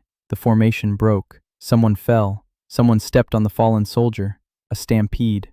And then fire opened from both walls. Crossbowmen from above. 30 barrels. Steel bolts at point-blank range. From 5 paces down. Impossible to miss. Namsol was on the south wall. 3 arrows a second. The bow sang in her hands as if alive. Her fox-like ears stood on end. Her eyes burned. She wasn't thinking. Her body was acting on its own. Pull. Release. Pull. Release. People were screaming below. Dohwan sat in the basement and listened to the screams. He felt sick. He knew it would be like this. Knew there would be screams. Knew that every bolt was a person. Someone's son. Someone's father. But he was counting. He counted the living upstairs and the dead downstairs. And he believed that this arithmetic was the only thing standing between 800 people and their doom. 20 minutes later, the screaming in the corridor stopped. 30 minutes later, the survivors raised a white flag, a rag on a spear. Ada ordered a ceasefire. 270 Imperial soldiers had surrendered. 130 remained lying in the wet clay. Dohwan climbed out of the basement. He walked along the wall. He looked down. The water in the corridor was red. He turned away. He threw up. Ara stood nearby and waited silently for him to finish. Then she gave him some water. He rinsed his mouth and said they needed to take in the prisoners, feed them, bandage the wounded. Ara nodded. She didn't ask why. She knew why. Because the prisoners were someone's sons. Mian worked non-stop in the hospital for the next 12 hours. Her own wounded and the enemy's. She didn't distinguish between them. Bandaging, boiled water, clean bandages. The Imperial soldiers looked at her in surprise. In the Imperial army, wounded enemies were finished off. Here, they were treated. Chomansik did not repeat the attack, not that day, nor the next. He stood on the hill and looked at the walls of Texan. 400 men, a third of them dead, a third in captivity. The rest had retreated. In a single day, without a single sortie by the defenders beyond the walls. He didn't understand how. His scouts had reported a corridor between the walls, water, crossbows from above, a trap. A general in his 50s had fallen into a trap set by a 24-year-old boy with soot on his fingers. Chomansik took off his helmet. He rubbed his face. And for the first time in 20 years of campaigns, he began to think that he might lose. The siege continued. Cho did not storm the city. He surrounded it. He cut off the eastern road. He sent cavalry south to intercept caravans from Tangim. A classic starvation tactic.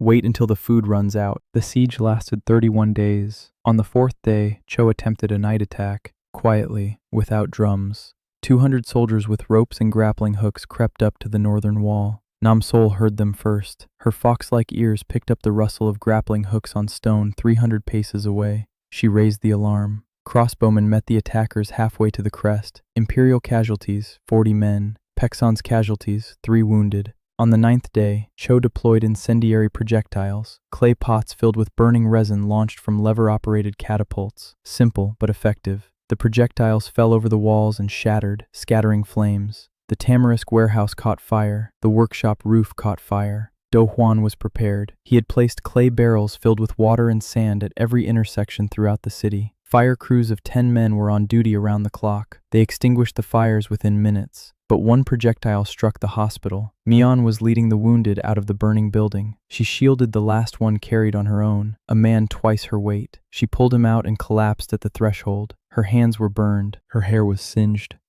Du Huan ran up 3 minutes later. He saw her on the ground.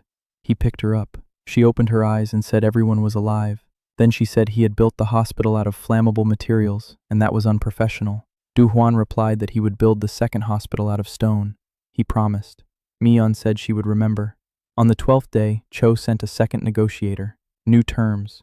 Du Huan surrenders the city. In exchange, the residents will not be harmed. The city will retain its autonomy under the rule of an imperial governor. Du Huan personally receives a pardon and a position at court. Rin read the terms and said they were lying. An imperial governor means imperial taxes, autonomy on paper, slavery in practice. In a year, Baeksion will be just another province. In 2 years, it will be forgotten. Du Huan refused. On the 18th day, what he feared most happened. An epidemic. Not inside the city, in the imperial camp. Dysentery. The soldiers had been drinking water from salt marshes. Dirty. Contaminated. People were dying by the dozens. Choman-sik faced a choice. Retreat, or continue the siege with an army that was dwindling from disease, faster than from crossbow bolts. Do Huan learned of the epidemic from captured soldiers. One of the wounded men Mion was treating said the camp was hell. People were lying in tents, delirious. There weren't enough doctors. The water was poisoned. Do Huan sat in the basement and thought, for a long time. Then he got up and went to Mion. He said he needed her help, not for Baekson, for the imperial camp. Mion looked at him, at her bandaged hands, at the hospital that still smelled of smoke, at the people who had come to kill her, and she asked if he was serious. Do Huan replied that he was absolutely serious. People were dying there, the same people who had stormed his walls, but now they weren't storming. Now they were lying there, dying from dirty water, and he could stop it. Mion was silent. Then she nodded. Do Huan sent a messenger to Cho, a white flag, a proposal. Baeksion is ready to transfer the supply of clean water from the Kiariza to the imperial camp. Instructions for boiling and purification. Medicinal herbs from the hospital's stockpile. Free of charge. No strings attached. Rin found out and flew into a rage. A real one. Quiet and terrifying. She said he was giving resources to the enemy. An enemy who, using these resources tomorrow, would launch an assault with renewed strength. That this was not mercy, but suicide. Do Huan listened. Then he replied that if Choman-sik lost his army to disease, the emperor would send another general, and another army. And this time, they wouldn't drink from puddles. They would bring supplies, and they would be angrier because their predecessors had died at the walls of a small town that could have helped, but did not. But if Baekson helps, if Choman-sik returns home with the army saved by the exiled heir, then the equation changes. Rin looked at him. She clicked her abacus. She wasn't counting. She was just clicking. A habit, when she thinks. Then she said he wasn't playing war. He was playing politics. Do Huan nodded. Cho accepted the help. He had no choice. 200 of his soldiers lay feverish, and 10 died every day. Barrels of clean water were rolled through the gates, sacks of herbs, clay tablets with instructions on how to boil the water. Mion wrote them herself, in simple language, so that any soldier could understand. Within a week, the epidemic began to subside. Cho lost 120 men to the disease. Without Baekson's help, he would have lost 500, maybe more. On the 26th day of the siege, Choman-sik asked for a meeting again, one-on-one, a white flag. Do Huan went out, sat down at the same table, the same tea, the same salt shaker. Cho looked older, gaunt, dark circles under his eyes. He drank his tea in silence. Then he said that in 20 years of war, not a single enemy had sent him water or medicine. Do Huan replied that he was no enemy. He was the governor of the western frontier, a subject of the empire, just a subject who doesn't agree with the fact that they want to kill him. Cho smiled, bitterly. Then he said that his army was no longer capable of an assault. Casualties, disease, morale at rock bottom. The soldiers had seen barrels of water leaving Paeksong. They didn't understand why they should fight a city that was healing their comrades. It could hold out for another month, 2, a year, but there was no point. The soldiers wouldn't attack the walls of a city that had saved their lives. He asked what Do Hwan wanted. Do Hwan replied, peace.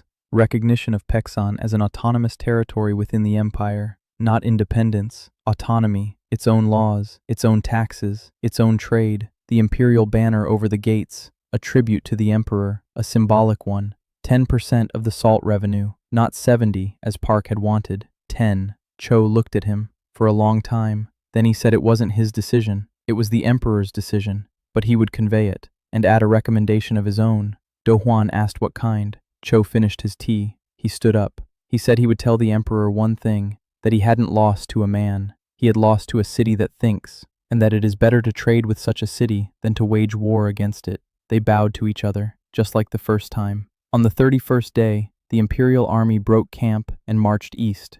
5,000 had entered, 4,300 left, 700 remained in the land of Paeksong. Do Hwan stood on the tower and watched as the column disappeared over the horizon. Ara stood beside him. She placed her hand on his shoulder. Just like that night, he didn't move her hand away. She didn't move hers.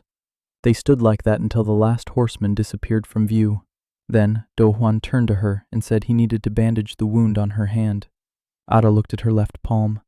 A cut from a crossbow string. She hadn't noticed when she'd gotten it. After the siege, Paeksong had changed. Not the walls nor the streets, the people. 800 people who had survived 31 days of drums and burning pitch and red water in the corridor between the walls. They were different, quieter, more serious, and closer to one another. Do Hwan could feel it. People greeted each other differently. They looked at one another differently. They shared bread differently. The city had become something more than just a place to live. It had become something they were willing to die for. It was both frightening and comforting at the same time. The restoration took 2 months, the 10th and 11th months since the founding. The breach in the southwest wall was patched up. This time, it was double the thickness. The burned-down hospital was rebuilt from stone, just as Do Hwan had promised. Mion inspected the new building and silently walked through all the rooms. She touched the walls. Stone, cold, non-flammable. She looked at Do Hwan. He stood in the doorway, waiting. She said one word. Good. New people kept coming. Word of the siege spread across the entire continent. A small town in the desert had stood up to the empire's best general. It was impossible. It had happened. By the end of the 11th month, the population had surpassed 1,000. By the end of the year, 1,500. By the middle of the second year, 3,000. The city expanded in rings, the 4th, the 5th. Each ring according to Do Hwan's plan. Straight streets, sewers, water pipes from the kyaris. Every house was connected to the central system. Hot water from solar heaters. Rin managed the economy like a conductor leading an orchestra. Salt went to Tanjim and further south. Steel went to the mountain principalities. Glass became a luxury item in the capital. Imperial aristocrats paid in silver for greenish Paeksong cups. Rin established a separate line of thin glass, transparent, almost colorless. Do Hwan taught the glassmakers to add manganese for decoloration. Rin sold it for 3 times the usual price. The caravan route from Paeksong to Tanjim turned into a trade route. 600 camels, 20 caravans a month. Rin kept her accounts in 2 ledgers, one for the city, one for herself. Once she showed Do Hwan the second book, her personal income from her share of the trade. The figure was impressive. She said he had made her the richest woman west of the capital, and that it increased her loyalty by about 2%. Do Hwan laughed. Rin didn't laugh. She didn't joke about money. Yuna's school had grown, from 12 students to 60, 3 classes, lower, middle, upper. Yuna had recruited 4 assistants from the first graduating class. San Hee, the very girl who had asked why the water was cold, had become the top student. At 14, she independently calculated the slope for a new irrigation channel to the western fields. Do Huan checked her calculations. A 2% error. He corrected it and praised her. 2% for a 14-year-old girl with no formal education is brilliant. Yuna glowed with pride. She had found her calling, and she was. In the evenings, she and Do Huan sat in the archives and pored over old scrolls. Yuna organized everything she could find about Mashon, fragments of chronicles, trade records mentioning strange goods, mechanical birds, glowing stones, and pipes through which steam flowed. One scroll from a private collection belonging to a merchant in Tanjim described the fall of Mashon in greater detail than the others. The city had been besieged by the combined army of the three great clans 1,100 years ago. The empire's mages performed the salting ritual. An underground salt lake was brought to the surface through magical means, and the city was flooded within 3 days. The inhabitants did not have time to flee, or perhaps they did not want to. The scroll mentioned that the rulers of Mashon refused to pass on their knowledge to the empire. They believed the world wasn't ready. The empire decided that if the world wasn't ready, then the knowledge shouldn't exist either. Yuna read this aloud and fell silent. Then she looked at Do Huan and said that he was doing the opposite. He was giving knowledge to everyone who comes to the school, to everyone who listens, to everyone who asks. Do Huan nodded. He said that the rulers of Mahon had made a mistake. They built a miracle for themselves. The knowledge belonged to them and died with them. His school belongs to the students. If tomorrow Baeksion is flooded with salt, Sanhee will leave and build a kyariz somewhere else, because she knows how, because she was taught. Yuna looked at him. In the light of the oil lamp, her eyes sparkled. She leaned toward him and kissed him on the cheek, quickly, lightly. Then she turned back to the scrolls and continued reading as if nothing had happened. Do Huan sat there, feeling the warmth on his cheek, and he thought that in his past life he hadn't had time for such things. Bridges don't wait, but here time flows differently. Meanwhile, imperial politics were taking their course. The three great houses were fighting for influence under the young emperor. The Li house, his own family, to which he belonged by birth into this body. The Park house, which he had humiliated with trade blackmail. The Cho house, whose general had retreated from the walls of Taesong. Emperor Sung Yun Ho sat between them like a child among 3 adult dogs. Each pulled him toward itself. Each growled at the others. Paxson became the 4th player, not claiming the throne, not participating in the intrigues, but determining the balance. Because Paxson's salt was cheaper than the Empire's, its steel was better than the Empire's, glass found nowhere else, trade routes through the desert, alliances with the mountain tribes and the southern ports, and a school. 60 students who, in 5 years, would become engineers and build new cities. Until then, Huan had wanted no power. He wanted to be left in peace. But peace is a luxury the Empire does not sell. A messenger from the Emperor arrived at the beginning of the 2nd year, a new invitation to court. This time, not a polite one, insistent. The Emperor reminded him that he was awaiting a visit from the governor of the western frontier, and that his sister, Princess Bei Ha-in, missed the capital. A transparent hint. Return the princess, or we will come for her. Du Huan read the message and thought. Ha-in stood nearby. She was no longer a thin, frightened girl with the mannerisms of a bird. 5 months in Baeksion had changed her. Her hands had grown rough from working in the workshop. Her skin had darkened from the sun. She had learned to draw. Crookedly, but she had learned. She helped Yun at school. She read aloud to the children. The younger ones adored her. They called her Miss Teacher. Ha-in listened to this and blushed slightly every time. For the first time in her life, she was loved not for her title. She read her brother's message. She looked at Do Huan. She said she would go with him. To the capital. Not as a hostage being returned, but as an envoy of Paexan. Do Huan looked at her straight back, at her chin held slightly higher than necessary, at her hands calloused from the ruler, and he nodded. The journey to the capital took 26 days. Do Huan traveled with a caravan of 20 camels, gifts for the court, Paexong glass, Paexong steel, Paexong salt, samples, a demonstration. Rin and Ha-in traveled with him. Ara wanted to go. Do Huan asked her to stay. A city without a defense commander is a city without a shield. Ara argued. For a long time. Quietly. Alone. In the end, she said that if he didn't return in 2 months, she would come for him. With the militia. Do Huan replied that he believed her. Ara replied that it wasn't a threat. It was a schedule. Namsul wanted to go too. She didn't argue. She just stood silently at the gate with a sack on her shoulders. Do-hwan looked at her, her fox ears pressed flat against her head, the key on a string hanging over her shirt. He said she'd be better off staying. The capital is a dangerous place for half-breeds.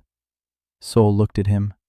She took the key from her neck, placed it in his palm. She said it was the key to the gates of Baeksan. But the gates are useless without him. She's going. Do-hwan stood with the key in his hand and didn't know what to say. Rin, standing nearby, quietly said that he had lost. Sol left. The capital of Cheongguk was called Yeonnam, a city of 1,000,000 souls. Stone walls 20 meters high, palaces of noble families, markets where everything from silk to slaves was traded, temples, barracks, the smell of spices and sewage, the noise of the crowd. Do-hwan entered the capital through the eastern gate. The guards looked at the caravan, at the camels, at the dusty people, at the skinny young man with soot stains on his fingers, and at Princess Bae Ha-in, who rode beside him on a white camel, wearing a traveling cloak over silk. The guards stood at attention. They opened the gates wider. Word of their arrival spread through the palace within an hour. The emperor received them the next day. The throne room, huge, the ceiling lost in semi-darkness, columns of red stone, a floor of polished marble, and on a dais at the end of the hall, an 18-year-old boy in golden robes, Sun Yun-ho, Emperor Cheongguk, thin, pale. His eyes are intelligent and tired, the eyes of a man who doesn't sleep at night because the 3 great clans decide everything for him, and he sits on the throne like a piece of furniture. Do-hwan bowed, formally, like a subject, no lower and no higher than befits a provincial governor. Rin stood behind his left shoulder, Sol behind his right. Ha-in stepped forward. She bowed to her brother. Then she turned to the hall and said she had brought gifts from the city of Baeksan. The gifts were brought in. A glass goblet, transparent, without a single bubble. Rin had spent 3 days selecting the best of the best. A steel dagger in a quill-embossed leather sheath. The blade was mirror-sharp, 3 times sharper than an imperial one, and a bag of salt, white, fine-grained, pure as the first snow. The courtiers crowded around the gifts.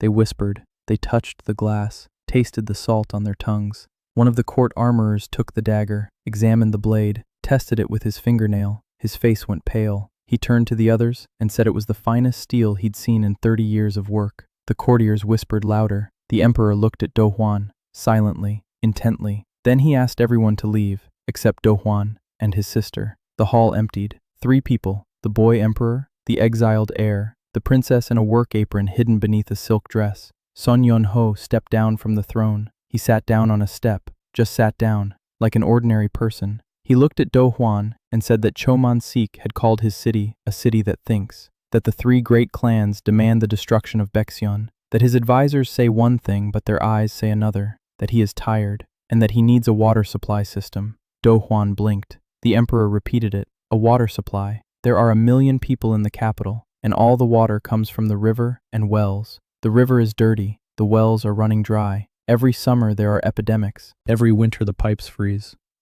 He had heard that Baeksan had solved this problem. He wanted to know how.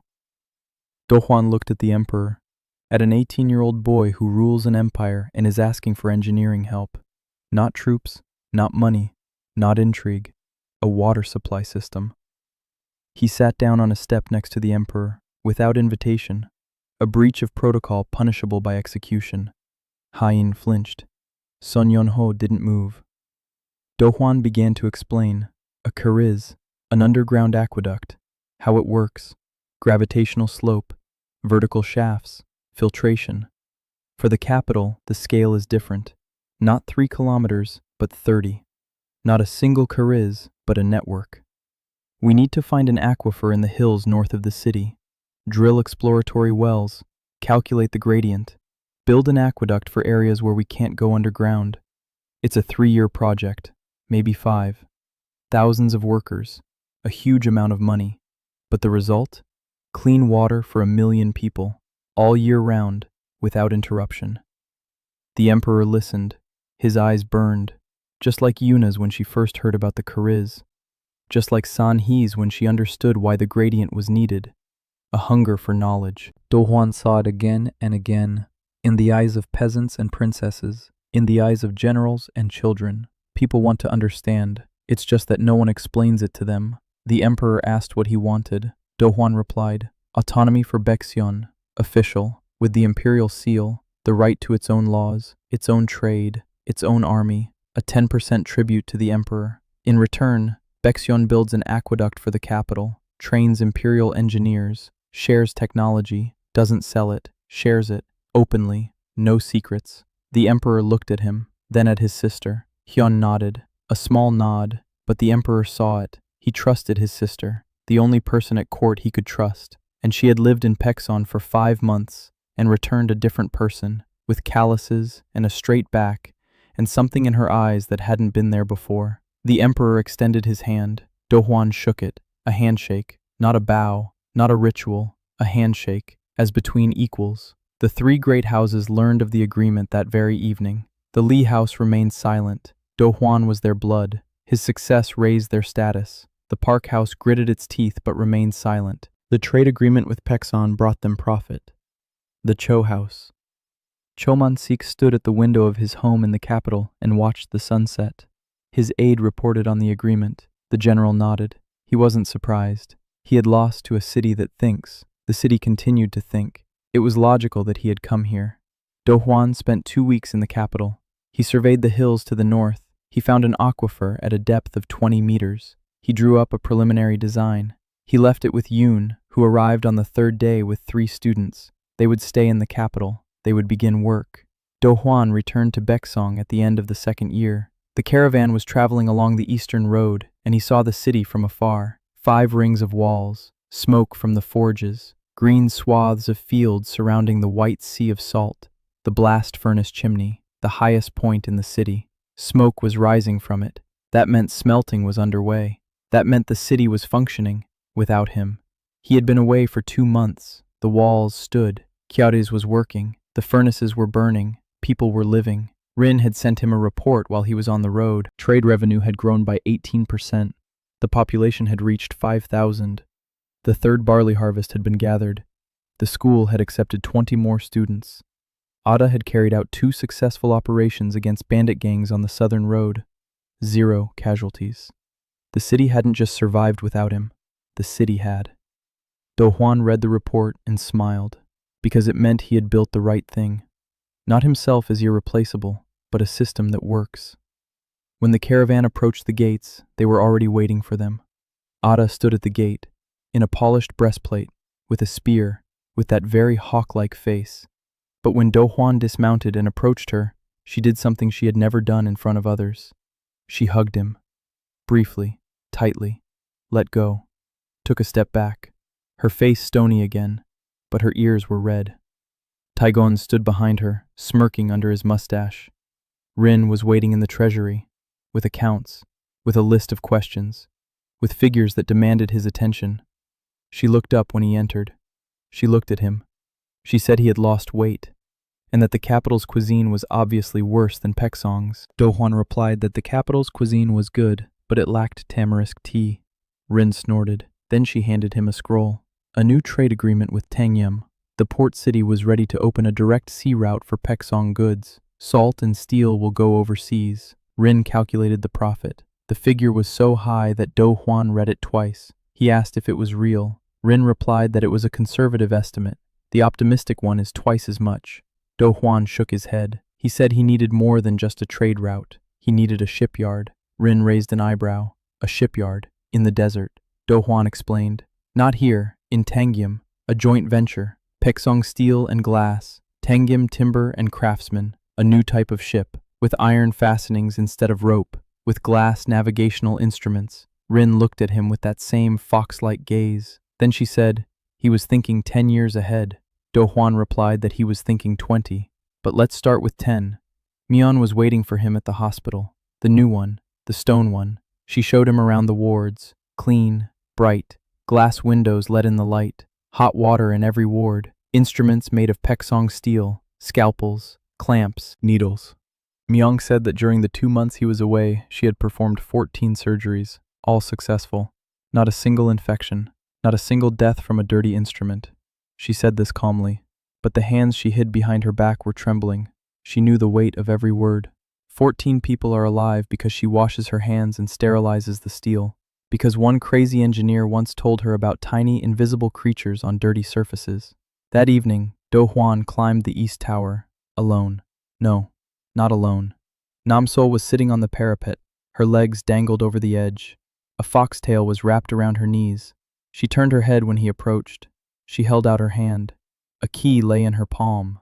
Iron, small, with jagged teeth. Do Hwan took it, looked at it. The very one. The one he had carved for her. Sol said she was returning it, because she no longer needed the key to the gate. She wouldn't leave. Never. This was her home. And it was his home. She said it simply, without drama, like a fact. The sky is blue, the salt is white. She is his. Do Hwan sat down beside her. Sol leaned against his shoulder, warm. They sat in silence and looked out at the desert, at the white sea of salt bathed in the light of the setting sun, orange and gold and endless. A week later, a caravan arrived from the mountain principality of Kimsan, 200 master miners with their families. The alliance was working. Following them, caravan from Tangyam, building materials, wood, lots of wood, for the rails, for the formwork, for new buildings. Then a delegation from the eastern principality of Sanwan. They had heard of Peksong. They wanted to trade. They wanted to learn. They brought 3 young men for the school. Do Hwan welcomed everyone. New faces every day, new hands, new stories. The caravan route through the desert became an artery through which life flowed. By the 3rd year, Peksong had ceased to be a city. It had become an idea. The idea that the desert is not a death sentence, that knowledge is stronger than magic, that a wall of mud is stronger than a wall of stone if it is built by someone who understands why. The Imperial Civil War began in the spring of the 3rd year. House Pak accused House Cho of conspiracy. House Cho accused House Li of embezzlement. House Li accused House Pak of heresy. The armies marched. The capital found itself surrounded by 3 warring camps. The emperor sent a messenger to Peksyon, not an order, a request, help. Do Hwan convened a council. Rin said that war was an opportunity. We could sell weapons to all 3 sides. Do Hwan looked at her. She looked at him. Then she sighed and put away her abacus. She said she was joking, half joking. Do Hwan said that Pak Song would not fight for either side. Baekseon will enter the capital and repair the water supply. Ara raised an eyebrow. The water supply. During a war, Do Hwan explained, 3 armies are encircling the capital. 1 million civilians are inside. If the water supply collapses, a plague will break out. Children, the elderly, women, those who don't care who sits on the throne. They need water. Peksong will give them water, not weapons, not an army, water, and let all 3 great clans try to attack those who are supplying their capital with water. Ara was silent for a long time. Then she nodded. Do Hwan entered the capital in the midst of a civil war, with a caravan of engineers and a supply of glass pipes, without weapons, under Peksong's white flag. Soldiers from all 3 armies watched the caravan and didn't know what to do. Shoot at people carrying pipes for water? That didn't fit into any military code. Do Hwan met with the commanders of all 3 armies, separately. He told each of them the same thing. Peksong is not participating in the war. Peksong is repairing the water pipes. Whoever attacks the plumbers will have to explain to 1 million residents of the capital why their children aren't drinking. No one attacked. The water pipes were repaired in 3 weeks. Yuna supervised the work. Her students laid the pipes. Imperial workers helped. For the first time in a year, clean water flowed into every apartment in the capital. The war did not end on the battlefield. It ended at the negotiating table, because the man they came to ask for a water supply turned out to be the only one trusted by all sides, not because he was neutral, but because he gave their children water. The peace treaty was signed in the building of the Peksong representative office in the capital, a small house with greenish glass windows. Do Hwan hadn't signed yet. He sat in the corner and sketched a diagram of the new aqueduct from the northern hills to the eastern neighborhoods. Rin signed on behalf of Peksong. She was better at it. When it was all over, Do Hwan stood up and went outside. Spring, a warm breeze, the scent of flowers and dust. He stood on the steps and looked out over the capital, at the 1 million people who weren't killing each other today, because someone had fixed their pipes. Ha-in approached and stood beside him, quiet, serious, adult. She was 18. She had spent a year shuttling between the palace and engineering projects. translating, negotiating, standing between her brother, the emperor, and the advisors who wanted war. She said her brother had signed the decree, Bexion, an autonomous region within the empire, its own laws, its own army, its own trade, a 10% tribute, and the status of the empire's engineering capital. All future engineers would study in Peksong or under Peksong graduates. Do Hwan listened and nodded. Then he asked just one thing. Yuna's school would receive funding. Ha-in smiled. She replied that Yuna had already drawn up a budget for the next 3 years, and Rin had approved it. That was more terrifying than any imperial decree. Do Hwan returned to Peksong for the last time on this road as an exiled heir. Now he was traveling as the head of an autonomous region, as an engineer summoned to repair the empire. The city welcomed him, 5,000 people, his city, his home. Ara stood at the gate, Rin on the steps of the treasury, Mion at the hospital doors, Namsol on the wall with a bow on her back, Ha-in beside him on a camel, wearing a work apron over her traveling dress. Yuna stayed in the capital to build a school, her school, the one that would change the empire. Do Hwan dismounted. He stood on the white salt flats of Peksol. He looked at the walls, at the people, at the white sea of salt beyond the horizon. Ada placed her hand on his shoulder. Rin whispered the post-war trade estimates into his ear. Namsol climbed down from the wall and silently pressed her cheek against his palm. Mion approached with a cup of hot tea and said he had lost weight again. Ha-in held his sleeve and smiled, and somewhere far below, beneath the white salt, beneath 1,000 meters of compressed earth and stone and forgotten centuries, in the buried engine room of a dead civilization, where for 1,000 years there had been no sound, no movement, no light. Slowly, with the creak of millennia-old rust, one large bronze gear turned, then a second, then a third. The mechanism was waking up, not because someone had turned a key, but because up above, on the surface, a man with coal stains on his fingers was doing what this mechanism had been created for 1,000 years ago, passing on knowledge, from hand to hand, from mind to mind. Do Hwan hadn't heard that creak before. He didn't know that beneath his feet, the legacy of those who came before him was waking up. He stood in his city's square and looked at the people who were looking at him, and for the first time in 2 lifetimes, he smiled so widely that everyone could see it. Rin asked why he was smiling. Do Hwan looked at the walls, at the school, at the smoke from the smithy, at the children running through the streets, at the old woman sitting by the well, giving her grandson a drink. That very same one, who was now 7 years old and carried a wooden ruler in his pocket instead of pebbles. And he answered, "Just home."